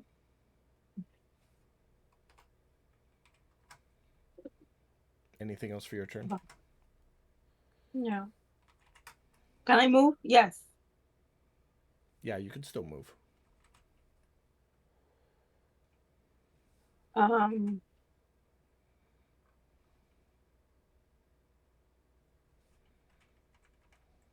Here.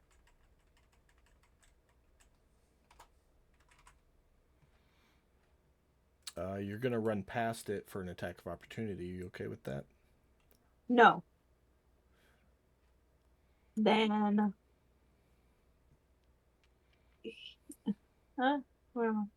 So that's a Here. railing right there. It's a 10-foot drop down to the lower deck. Yeah, I don't want to leave Morticia alone, so I'm gonna just move right here. You see me? No. Like here. There you go. Okay. All right. And that's it for you? Yes. All right. Morticia. She is going to turn around and cast Toll of the Dead at, what is that, Merfolk number 1? That's the one up and left from you. Yes.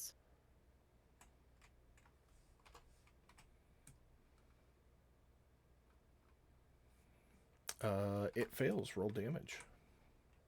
And that's the one because it hasn't taken damage yet.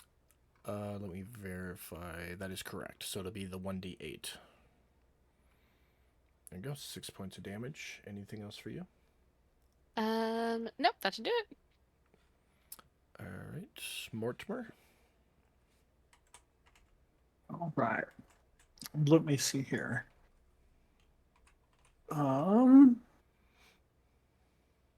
I will forget. Oh, excuse me. Let's go with Merfolk 1.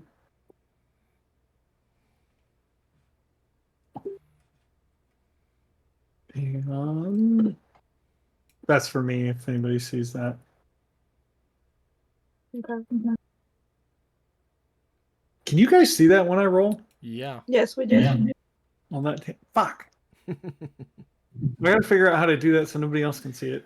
The only way you'd be able to do it so nobody can see it is in the tower, but then I'm the only one who'd be able to see it. True. Are those things legit in your world? What things? Tarrasques? You might find out eventually. Who knows? Okay. They are a thing Well, of then never- legend and lore.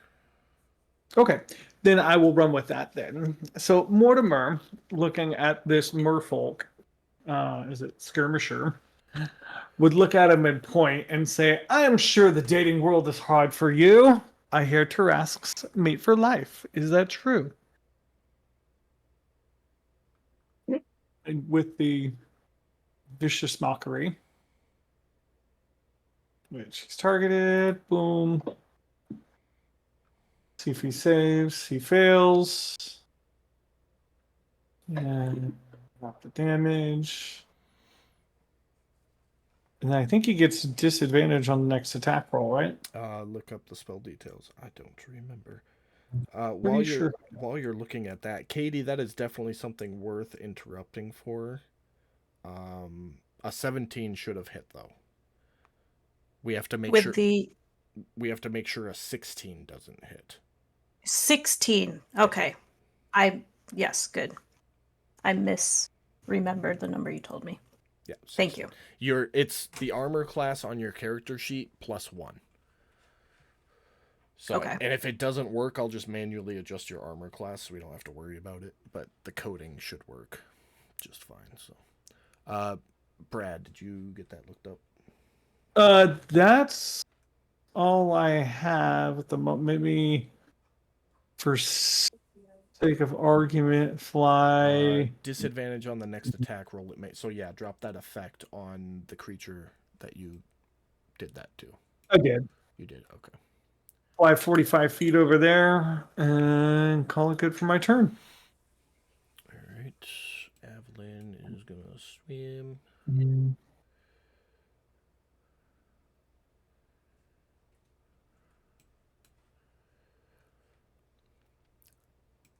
Merfolk 3. Gonna swing at Mad Magog. 18 will hit. 1 point of damage. Max, you're up.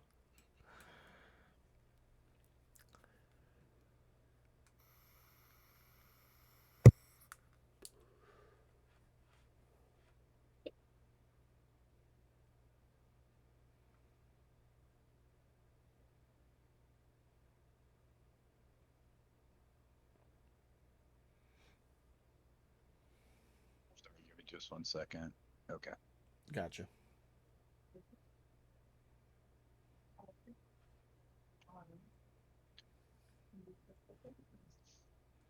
I cast the spell, and as I do, I say, "Be protected, my follower."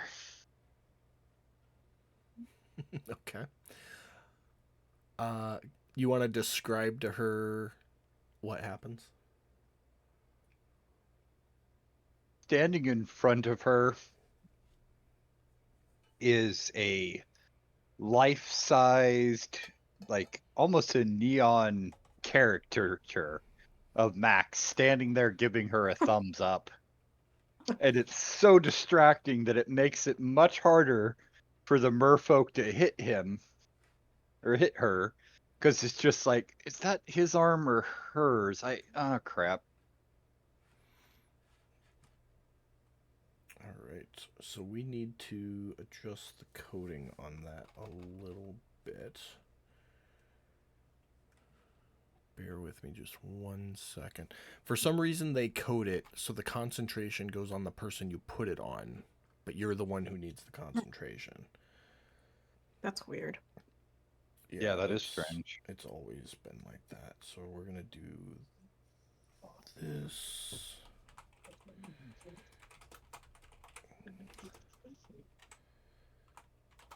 And that's for 10 minutes. There you go. All right, so now you have 2 effects with that spell, Max. I corrected hers and I put the one on you. But the top one will go on whoever you're giving the armor class bonus to, and the bottom one will go on you in the future. Okay. All right. Is that your turn? Yes, I will also be smiling Buddy Jesus style, giving her a thumbs up. All right. That brings us to Skirmisher 1.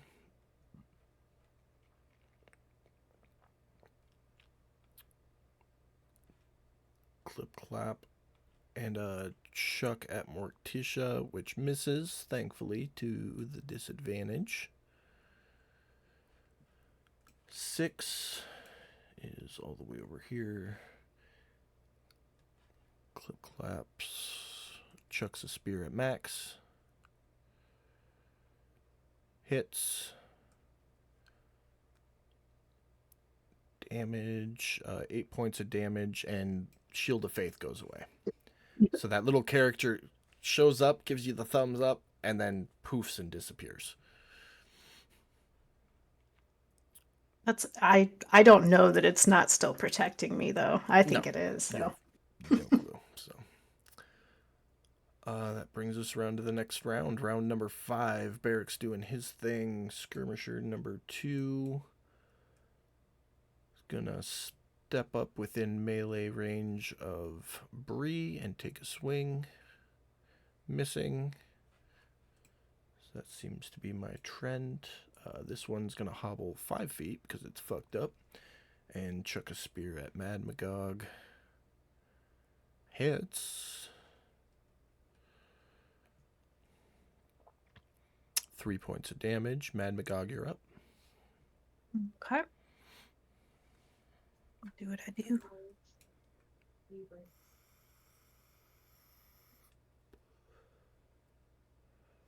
That'll hit.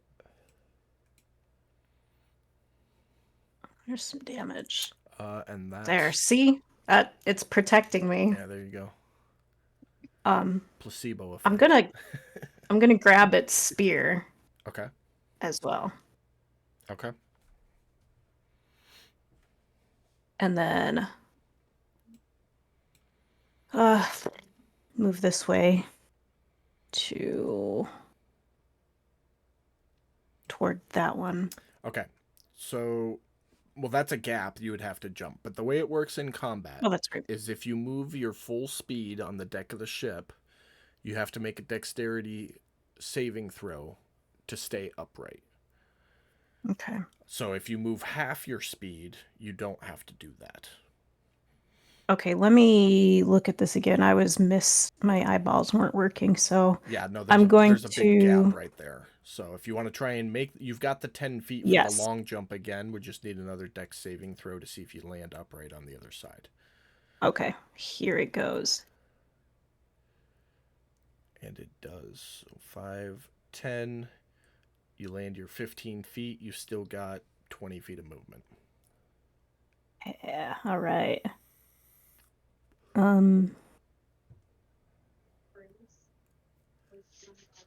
I'll get right up in its business. It obviously can throw as well as poke, so Okay. get ready. I would just like to point out that if I manage to convert her, that gives her the option at 3rd level of multi-classing into Paladin. Ooh. Touche. I mean, like, it's not hard, right? Because I'm just out here looking for purpose and Yeah. pretty gullible, not very smart. The fun part of multi-classing into Paladin would be all of your spells are charisma based, and that's one of your dump stats. So It is, definitely. that'll be interesting. But you'd get a steed eventually, and all that fun stuff. So, is that it for Ooh, you, an Kate? orc-sized steed. I like There you it. go. Yeah, that's it. All right, Bree, you're up. All right. Let's go again. Now, hold on, Pam, because you don't have Make it. those special feats yet. So if you make Uh-oh. a ranged attack while that thing is within melee range of you, it's going to be at disadvantage. No, I'm just gonna mail it in the head. Okay, yeah, you've got your Nail- you've got your short sword, so you can quick Okay. draw and swing that. Never mind then. I It guess is I gonna can't. miss though. Well, you swung it. You just didn't swing it very well. Oh. however, you Butterfingers. do have that bardic inspiration die from Brad if you want to roll a d6 to try and get that 18 or that 8 to turn into a hit. Oh yeah. Beautiful. And a 14 is going to hit, so go ahead and roll damage on it. Here you go, bitch.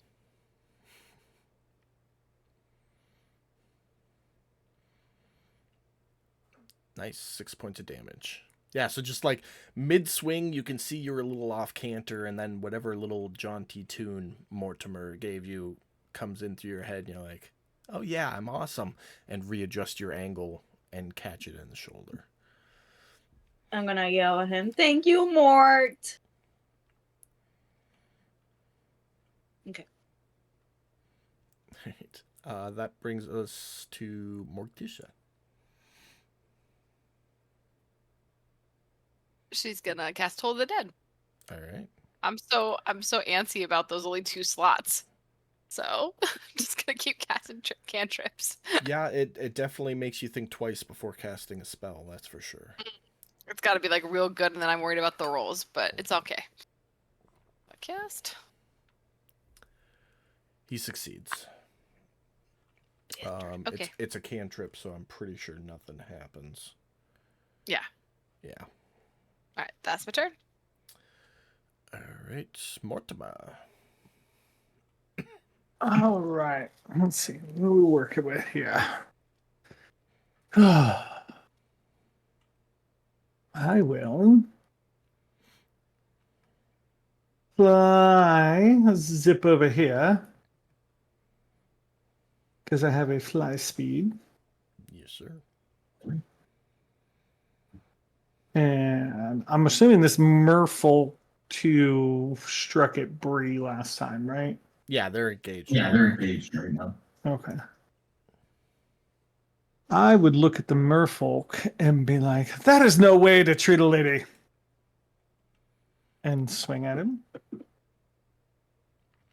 You get advantage on that, so swing regular one more time just to see if you crit. No crit, but you do hit, so go ahead and roll damage.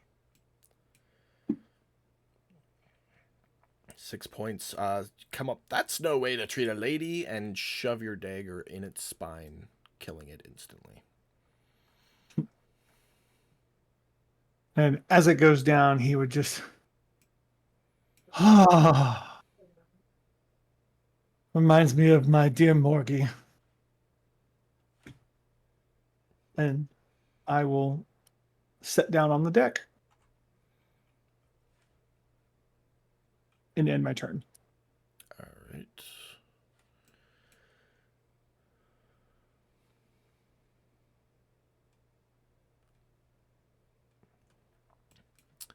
Avalon swims. Max, you're up. Let's see here.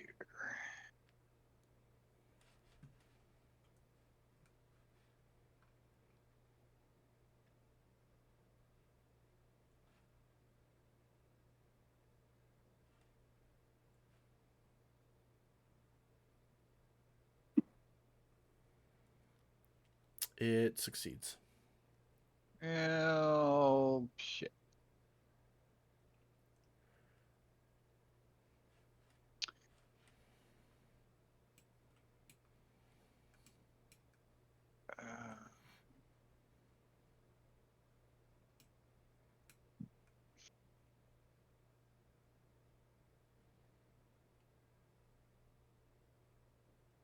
Hmm.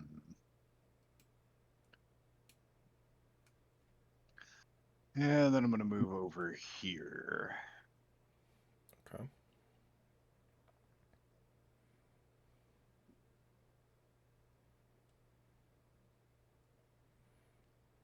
Is that it for you? And that'll be it. Alrighty. Merfolk 1 is gonna step up. Tokens are off. There we go. To right there. This round's gonna take a swing at Morticia, which misses. 6 is gonna take a swing at Mad Magog, which nat 1. So Katie, if you want an attack of opportunity for your reaction, you may. Oh, yes, I do. That'll hit.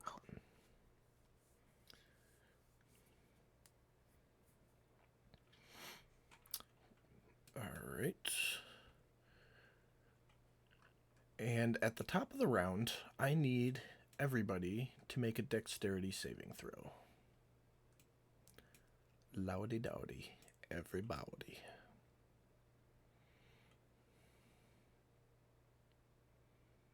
Except for you, Brad.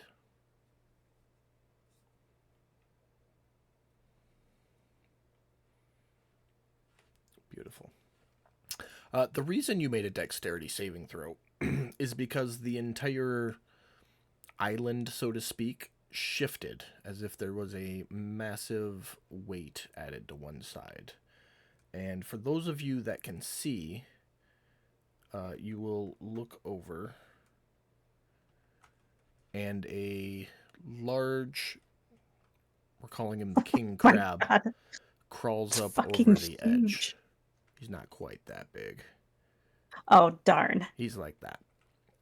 Okay. He's Still pretty big. So the other crabs were medium. He's a large creature. I just increased the token size a little bit for dramatic effect. But technically, he's just a large creature. So I have a question here. Yeah. Is this crab big enough for a barbarian paladin's steed? It would be, yes. Maybe not this crab specifically. This but one specifically. This one's dinner for the next When you week. summon steed, you summon a creature from the Fey realm in whatever Oh, form okay. So you it can want be it to be. anything. That's excellent. But this would definitely work as a steed. It's definitely big enough. So. It's a life-changing day for me. I'm gonna remember everything that happened today. And with that, it is its turn. It's going to use the last of its movement to kind of center itself. And that's going to be its turn. Murphic Skirmisher is going to hobble over. I don't think he's close enough. He's not. He sees the crab and he goes over the edge and disappears into the abyss. He knows better. Mad Magog.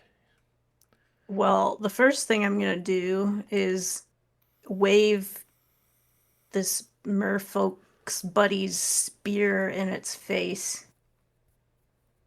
Because it's my prize. Okay. And it should know that means I'm going to kill it. And then I'm going to attack it with my great axe. All right. You know what? Recklessly.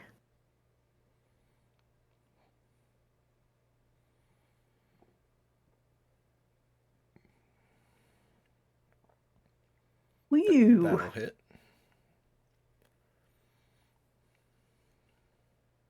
Ugh. It's Okay, still well, enough that's to enough. do it. Cool. I'm going to pick up that one's spear as well. Okay. And they're going to go with my spears. And let's see what do we got here. Big crab. Yep. I'll go. This one is big enough you can see it from down where you are. Okay, so I'll move over. There's 25. I think I can get about there going around the hole. Yep, and I need a dex save as you Very good. avoid the slip and slide that is the deck of the ship. Yep, you're good.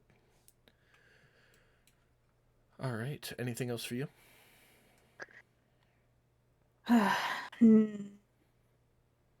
Nope. All right, Bree, you are up.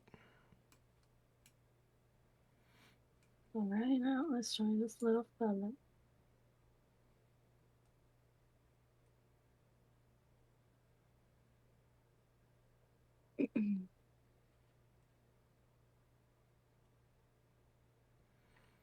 That hits. Oh man. 4 points of damage. Okay. Anything else for you? No, staying right there. All right, Morticia. Toll of the Dead. Get it. That is such an amazing cantrip. I absolutely love it. It succeeds. It's so nifty. Of course it does. All right. Well, that's my turn. You, Bree, and it hear the bell go off, and it just kind of like vibes to the chime for a second, and then snaps back into what it's doing. Sounds good. Mortimer. Mortimer would fly over here.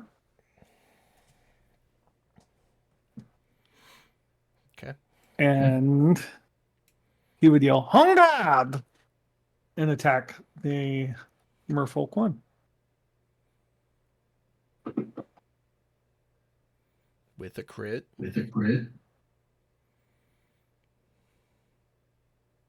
And you kill it.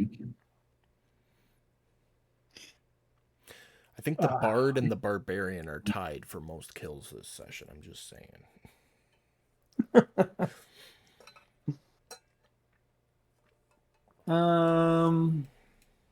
Yeah, that's.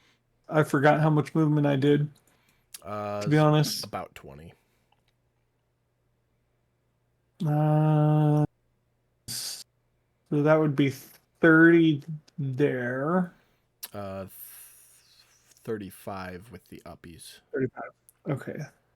35 plus 20 is 55. So, Yeah. So 35 left. for shits and giggles, step off to the side about 5 feet and call it good.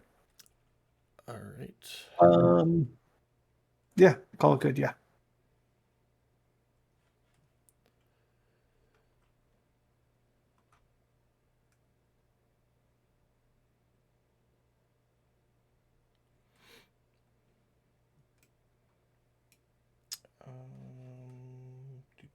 Do.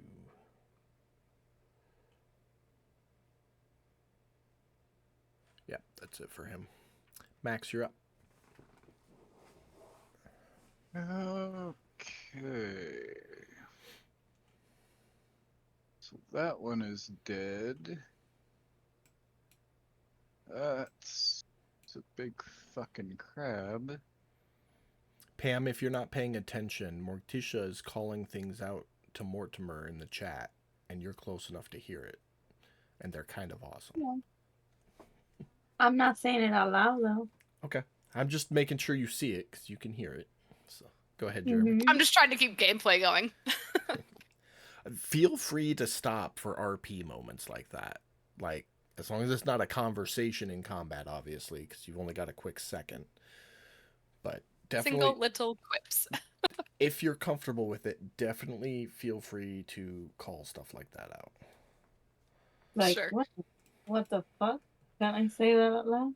Are you jumping there, Jeremy? Because that's a 5-foot drop. Or Oh, sorry, that is? It's a 15-foot drop from where you are down to where she is. Oh. Oh.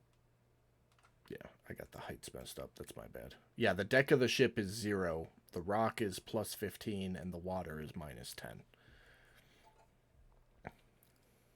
So it's 5 foot?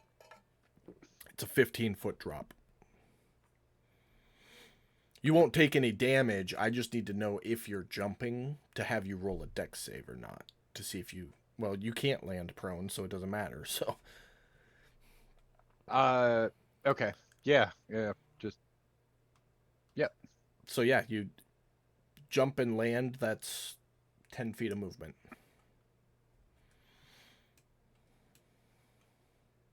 Okay.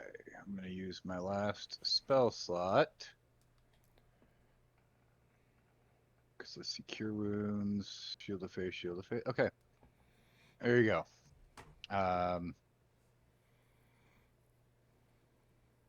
Yep. Tell her you're all protected again. The little Let's go have a caricature crab Max dinner. is sitting on your shoulder, thumbs up. Think Fallout bobbleheads. There you go. Speaking of sci-fi stuff, love it.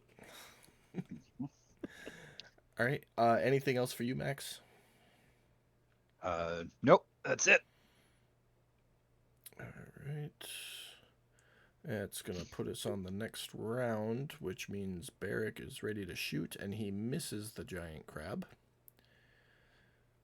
and the giant crab. Put him here.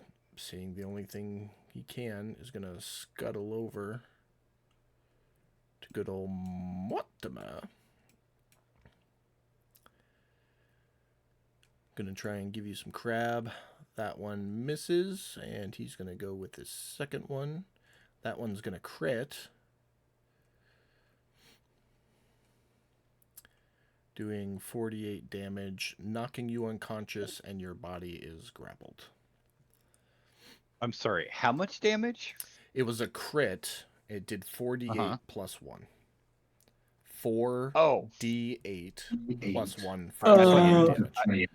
Isn't I thought you were saying that, 48. I thought that too. that's Holy shit. just throwing this out there, DM. Isn't that an insta kill? How many hit points do you have? Let's your put it max? this way. That's almost double my hit points. No. What? It's not an insta-kill. So insta-kill has to be enough damage to knock you unconscious and enough damage to equal your hit point max. And you hadn't Yeah. taken any damage yet. Correct. So It's he still... would have had to do 30 points of damage to insta-kill you. He did Oh 28. shit, he was close. he No, was- my max is 15. I know. Right. But you were at full health. So he had to knock you to 0 twice for it to be an insta-kill. He needed 2 more points of damage to do that. But he hit me with 28. I thought you said 48. No, 4d delta Okay. 8 Never mind. damage for Just 28. Disregard hits. what I'm saying. Ignore me. Yeah. No, it's all good. That's everybody was was like, confused about damn. that for a second. That motherfucker just lopped my head off and is throwing me around like a ragdoll. And he's gonna use his last 5 feet of movement to pull back a little bit. He's still got you in his claw. Oh no. Mad Magog, you're up. Okay, I will look at Max and say, I'll protect you, and then run to the cliff, and I'll jump up, which should give me 3 or 6. Is that right? Modifier plus 3. That 6. sounds about right. You're raging, and it's only 15 feet. You're up there. You got Okay. You got 15 feet left. Okay. Well, we're going 15 feet straight for it. Okay. As you come over the edge, you see Mortimer's seemingly lifeless, but definitely just unconscious body draped in the claw of this crab, death gripping this loot that you've never seen before. Well, I will yell, Bard, no! And I'll... How far away am I? 50 feet. I will... Spear has a 60-foot range on a throw. Okay, I'll grab... So I'm going to grab one of the 3 spears that I have, Okay. and 2 of them are from the merfolks. Correct. So I don't know if it matters or not, if that was a them thing or they're special, but... Well, do you want to throw your spear, or do you want to throw one of their spears? Well, I'm not... I'm very upset right now, so I'm just grabbing one. I Okay. don't know which one it is. Roll, I'm going to have you roll a d6 in the tower. 1 or 2, it's your spear. Anything else, it's one of their spears. Okay. Okay. And then just use the bottom spear on your actions tab, because that's set up for throw. Okay. There's reckless. Okay. Yeah.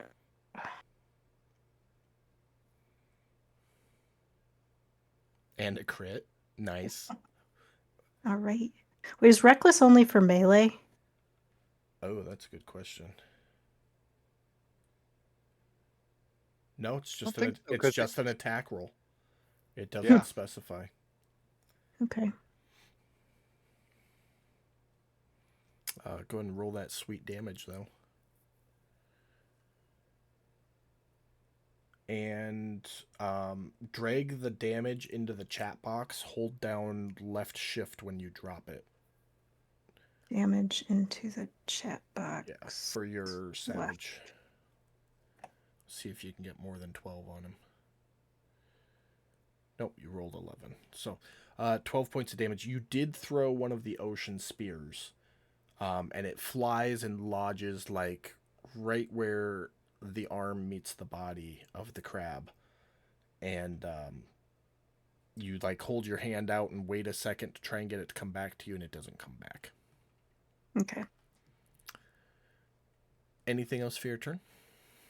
Nope. All right, Bree, you are up.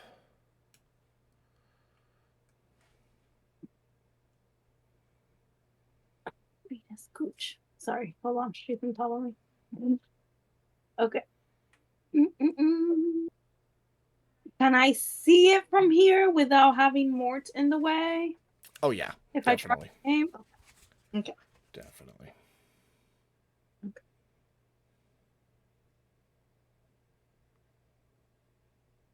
Woo woo. Nicely done. Nice. You do not get sneak attack because he is unconscious. They have to Okay. be awake for that to work. Okay.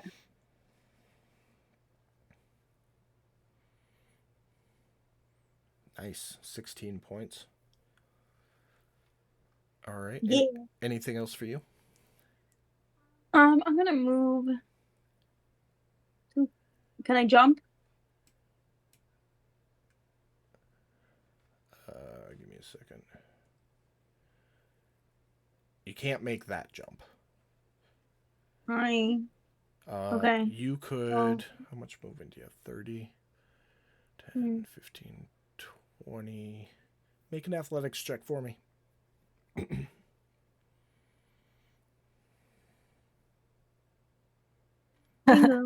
You could come over and do enough jumping to get you up to right there with your 30 feet of movement, if you wanted. Okay, that works. Yeah, that works. Cool. Okay.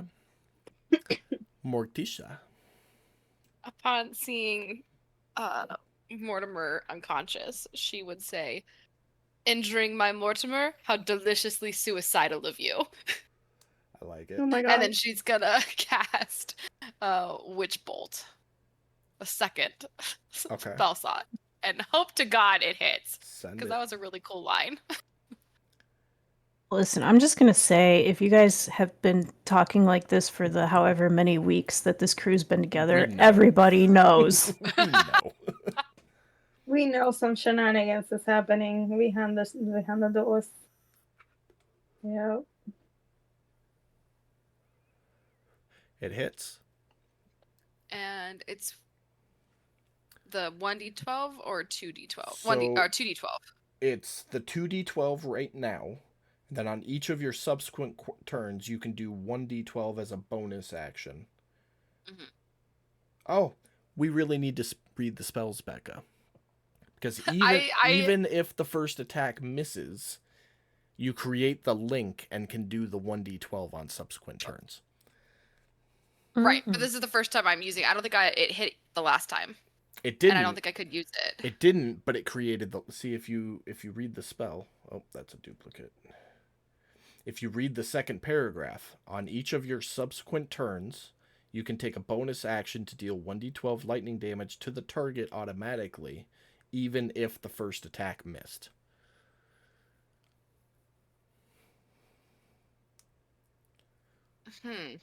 So, even though the first time you cast Witch Bolt, you missed, you still could have done 1d12 on subsequent rounds. Interesting. For future note. Okay. So, but right now, go ahead and do that 2d12.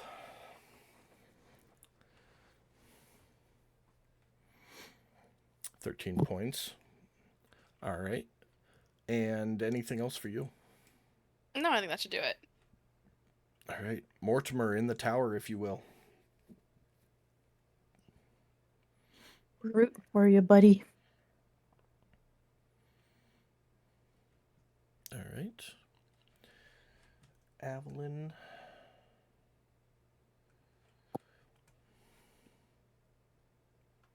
Oof. Tries to jump up this wall, doesn't quite make it, slides back down, and ends up using the rest of his movement to climb up. The good news is none of us saw that. Only Barrick. He is. Check. Oh, beautiful. He is just close enough that he is going to throw a hand axe at this thing. So he comes up over the edge, pulls out a hand axe, hucks it across the back, and hits. For a whopping 2 points of damage. Max, you're up.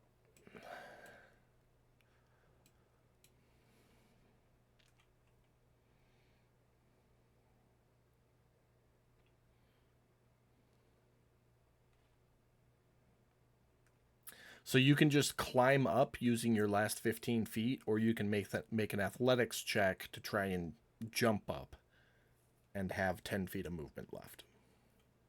I will climb Okay. So and just put me where. so that'll put you right there, and that's all of your movement this round. Okay. In that case,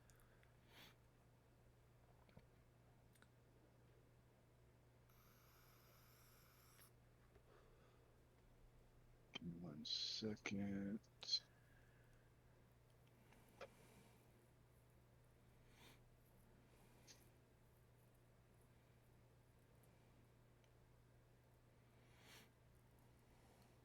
He succeeds. That's all I got. All right. Barrick, nothing this round. The king crab is going to facing this way. 15, 20. Yeah, he's going to get all the way over to you, Katie.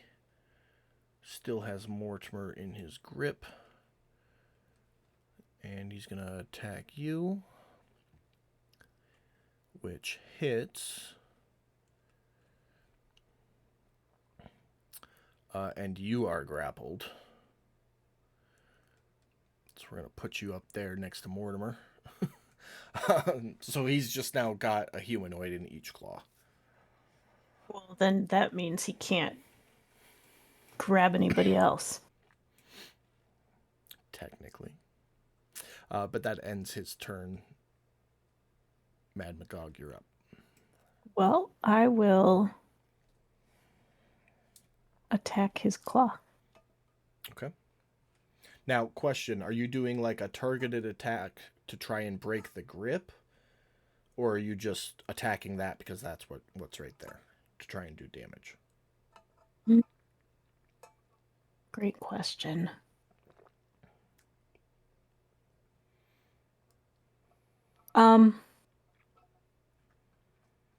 I wouldn't be trying to break the grip. I'd be trying to cut his claw off. Okay. But Well, if you're trying to cut the claw off, it's still going to be a targeted attack, so it'll be at disadvantage. yeah, But if let's you're just trying to do damage, then it'll be a regular attack. I'll try it once. See. Yeah, and if you reckless the See what targeted we can do. attack, it's just a regular attack. So that misses. It was not a nat one, though. It almost was. Yeah. All right. Anything else for your turn? Nope. All right, Bree, you're up. Now, Mad Magog is there, and she's conscious. So if you hit, you can add your sneak attack to it. Okay, perfect. You know.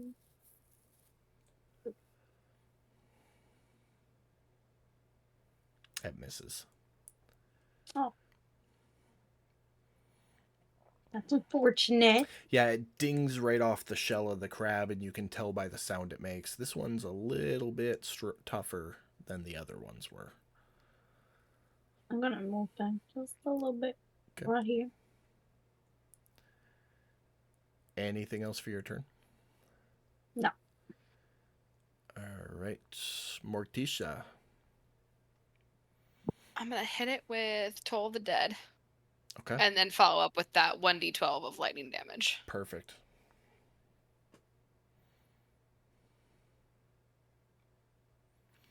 Fails its save, so go ahead and hit it with that 1d12 necrotic. Beautiful. And then hit it with the 1d12 lightning. Nice. So 9 points of damage total there. Anything else for you? I'm gonna attempt to move closer. And I know I have to roll to jump onto that, right? So you don't have to jump, but it uses less movement speed if you do jump. Oh. So if you just want to get up to like right there, you've got more than enough movement to just climb. Oh. Yeah, let's do that. Okay. And is that it All for right. you? That is my turn. Thank you. Okay, beautiful. Before you roll, Brad.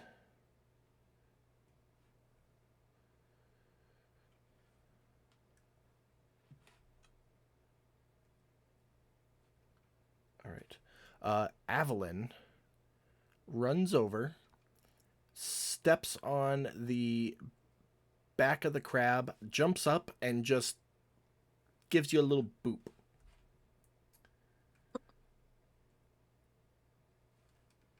And that boop was his lay on hands, giving you 5 hit points. So that's his turn. So go ahead. You are awake, but you're still grappled. So go ahead with your turn.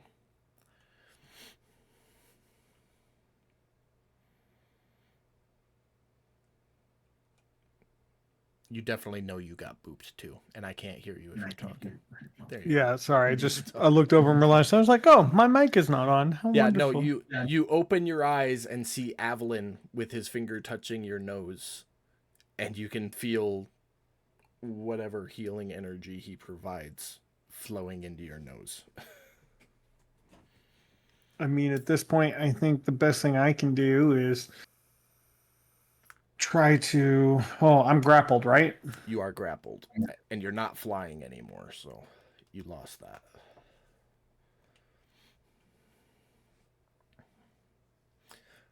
I'm 25 up. Is he holding me 10 feet in the air? Yeah, so I forgot to mention that. The crab's got you in his claws. You and Mad Magog are 10 feet off the back of the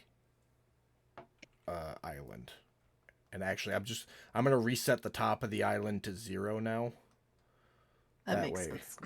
Since we're all up here.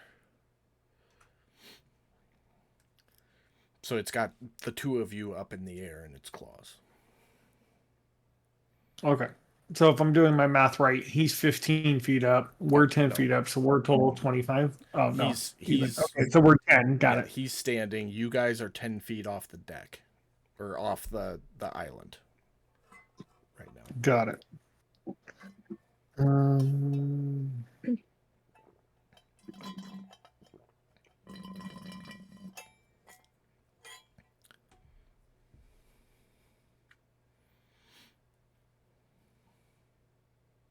know what? I'm gonna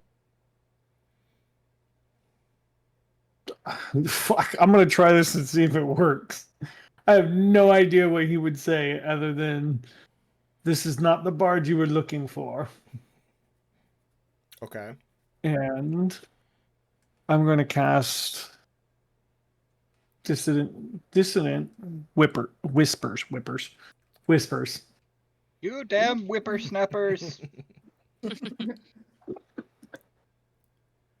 It fails.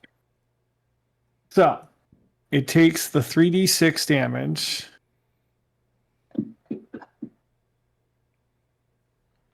And Yep, I already read it. So it lets go of you. And as its reaction is going to move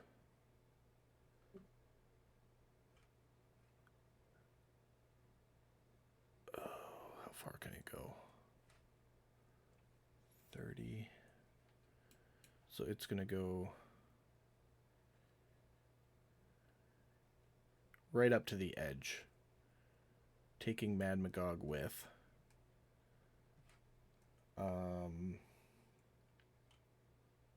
Technically, it chose to make that movement, which means Avalyn is going to get an attack of opportunity.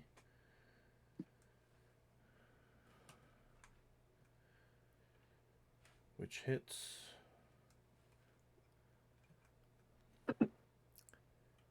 Doing 5 points of psychic damage. Anything else for your turn, Mortimer? It's only 10 feet, so you land no issues. Maybe move some space back a little bit. I'm kind of surprised that worked. Not gonna lie. Like I'm glad it did. Was like, well, it was either that or hit myself with the cure wounds, and I was like, well, fuck, I don't know which one to do. Fuck it, I'm gonna roll this. That works. Yeah, that's all I've got for my turn. This turn. All right, and Avalyn already went, so Max, you're up. Okay. So if I ran up behind it, would it be flanked? No. Because Mad Magog isn't engaged with it, she's grappled by it. Yeah, but isn't she pounding on it with an axe? It's not really paying attention. It's just carrying around its dinner in its mind. Mine's gonna be gone soon, if that's what it's thinking.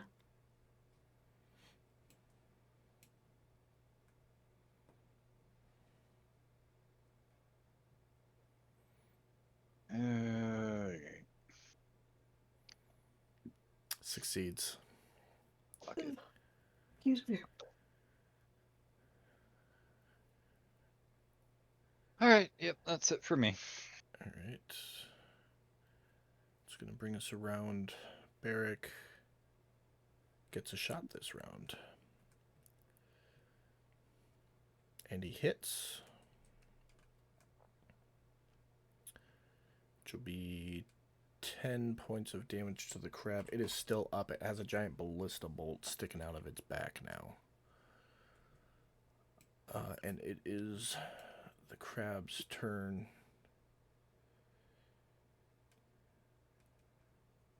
It's right up to you, Max.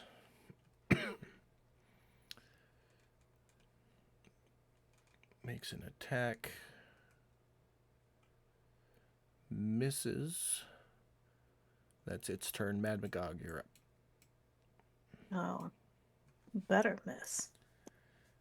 Okay.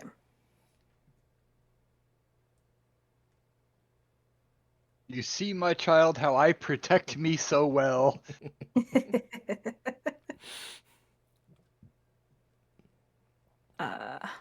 Do reckless on it.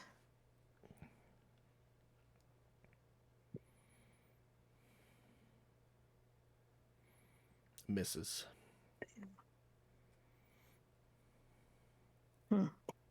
Okay. I am going to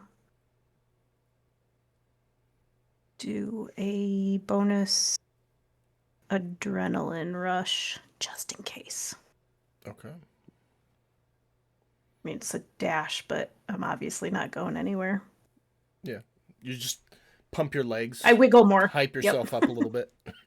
Yep, Right. exactly. Anything else for you? Nope, that's it. All right, Bree.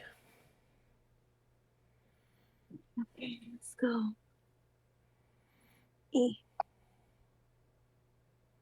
That hits. You can put your sneak attack on. Ah, fuck. I got excited. It's all right. You don't need it.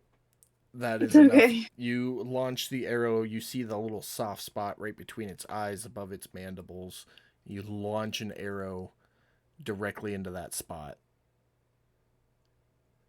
And The funny it part fills is, I don't see that because I'm getting pumped up. So I think that like I just killed it. Absolutely. But with that, the king crab falls dead, letting go of Mad Magog. And we are out of combat. Can we take it for dinner? Absolutely. Then there we go. Beautiful. Shark guess steaks I'll- and crab meat for Not like bad. a week. Not too Hell Hell shabby. yeah. Dump over and get my broken short bow back. And Yeah, it's just the Also- bowstring, and you have replacements. It's just in combat. If that happens, you have to take an action to fix it. Is all it is. yeah, that's fine. I'm never gonna take an action to fix it. I'm always gonna throw it. I figured. I'll get my spear back out of the crab as well. Okay. So yeah, you've got 3, and above table they're just normal spears to you. So it was a merfolk Okay. thing that let them come back. Okay. I'll grab the ballista bolt too. I don't know if we're keeping track of that. Okay. But yeah, we haven't reach- really been keeping track of the golden years inventory, not like we do with Rock in a Hard Place, but Okay. yeah. So Well, if there was ever a narrative moment where it's like, oh no, you guys ran out of ballista bolts, we have one in reserve. all right. Well, as did anybody else have anything they wanted to do in the wake of the fight? Oh, no, I think I'm good. I'm just gonna slap her on the shoulder and say, You are a wonderful example of all the things my god exhorts. Big, strong, willing to take a hit for me. I'm just gonna grin because those things are true.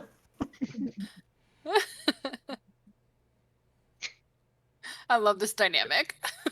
This is great. We kind of have to make you a paladin now, Katie. Yeah, so like if I switched around wisdom and charisma, I could get there. I'm at 12 with wisdom. I mean, or you could just play your character how you built it with, low charisma. Yeah, you can totally. Can I you- mean, So you're- you can multi-class into paladin even without a Oh, yeah, there might be a requirement on that. Oh, I For- bet it's like 13. Probably. But yeah, so if I switched a couple of those lower stats anyway around, I could get there.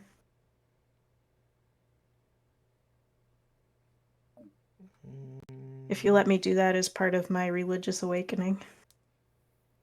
Maybe. I'm trying to see if I can find any information on that quick, fast, and in a hurry. I don't see any requirements here. Maybe they took them out. Maybe they changed it. Yeah. I think they did change it because I don't see any. I know that that's how it was in 5e, but I don't know about 2024. So I don't know. I'll double tap that later. But as of right now, it doesn't say you need to do that. So we'll see. I'll work with if that's something you really want to do, Katie. I'll work with you on it. That way, you're not Okay. a -8 charisma paladin. Although I think that Yeah. would be amusing. It would be super funny. Yeah, like I've never even looked at paladins, so I'll look at the It's class. basically a fighter with some religious values and spells. It's like a cross between a fighter and a cleric. You I mean, get they get like a smite? smite, right? Like Yeah. a barbarian with smite sounds pretty fucking Yeah, awesome to that's me. the big thing with paladins. Avalon is a paladin warlock, so he's got smites. Okay. And you get lay on hands, so you get some healing abilities. Okay. Yeah, that wouldn't be What bad. What I'm finding online is 13 strength, 13 charisma to multi-class into a paladin. But is that 5e rules or 2024 rules? That's what came up when I put 2024.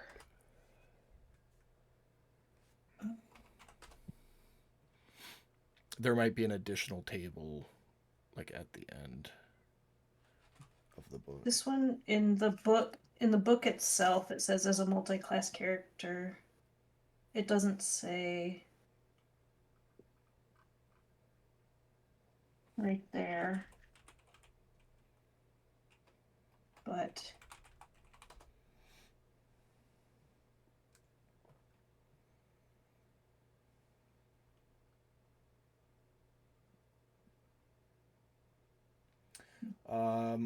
So D&D Player's Handbook 2024. To qualify for a new class, you must have a score of at least 13 in the primary ability of the new the class primary, okay. and your current classes.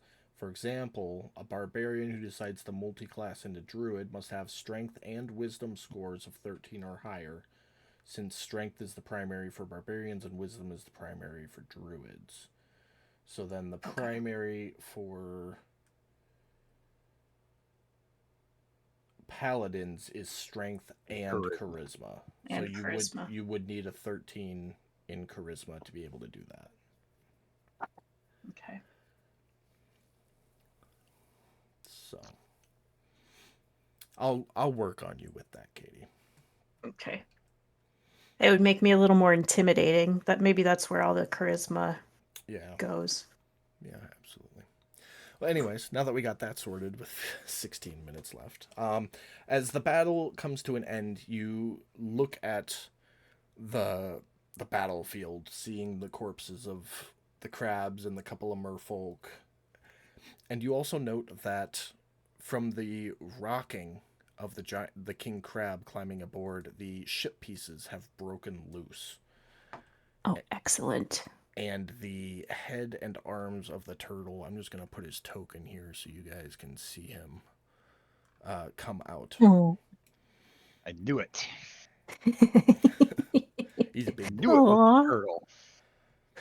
But I love him. You hear Welcome. you hear his voice again as he kind of rocks a little bit. And thank you. I've been stuck in my shell for months. I was beginning to starve. Oh no. It is the least that I as a deity could do for you as a deity. Well, from one deity to another. If you need a favor, call into the ocean. If I'm close, I will come to your aid. But for now, return to your ship. I need food. Lots of food. Understandable. Have a good day. What's his name again? Zaratan.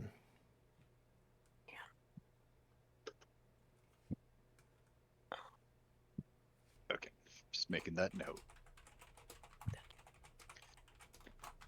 Me too. Because you're gonna be like, I call for Zaratan's aid. I'll be like, what? Who? There a who? Wasn't that shopkeeper 3 episodes back? What's he gonna do? Come out with a cabbage? Anything anybody else wants to do before you return to the ship? Nope. Okay. Will you all return to the ship and watch as Zaratan submerges into the depths, taking this unknown landmass and turning it back into not a landmass? You continue on your way to Haven, so I will long rest everybody, and everybody's level 3. Ooh. So now I have to decide my domain. Now you get to decide your domain. Oh.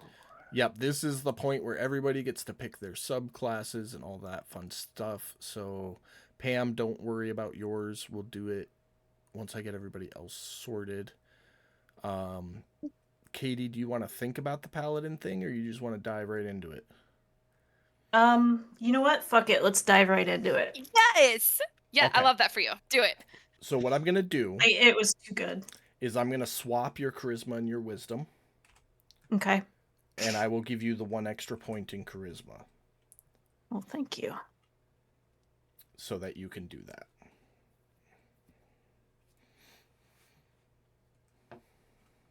So, I'm going to go ahead and close up the stream here as our adventure for this week has come to a conclusion, but I will leave everything open so everybody can level up this week if they want to. So thanks everybody for coming to watch the Golden Years crew as they save a long-lost Earth Elemental who very clearly got trapped here during the Rift, escape his captivity and return to his normal life and grant the party a favor in the process. So we'll see you back here next week as our main adventurers continue their climb.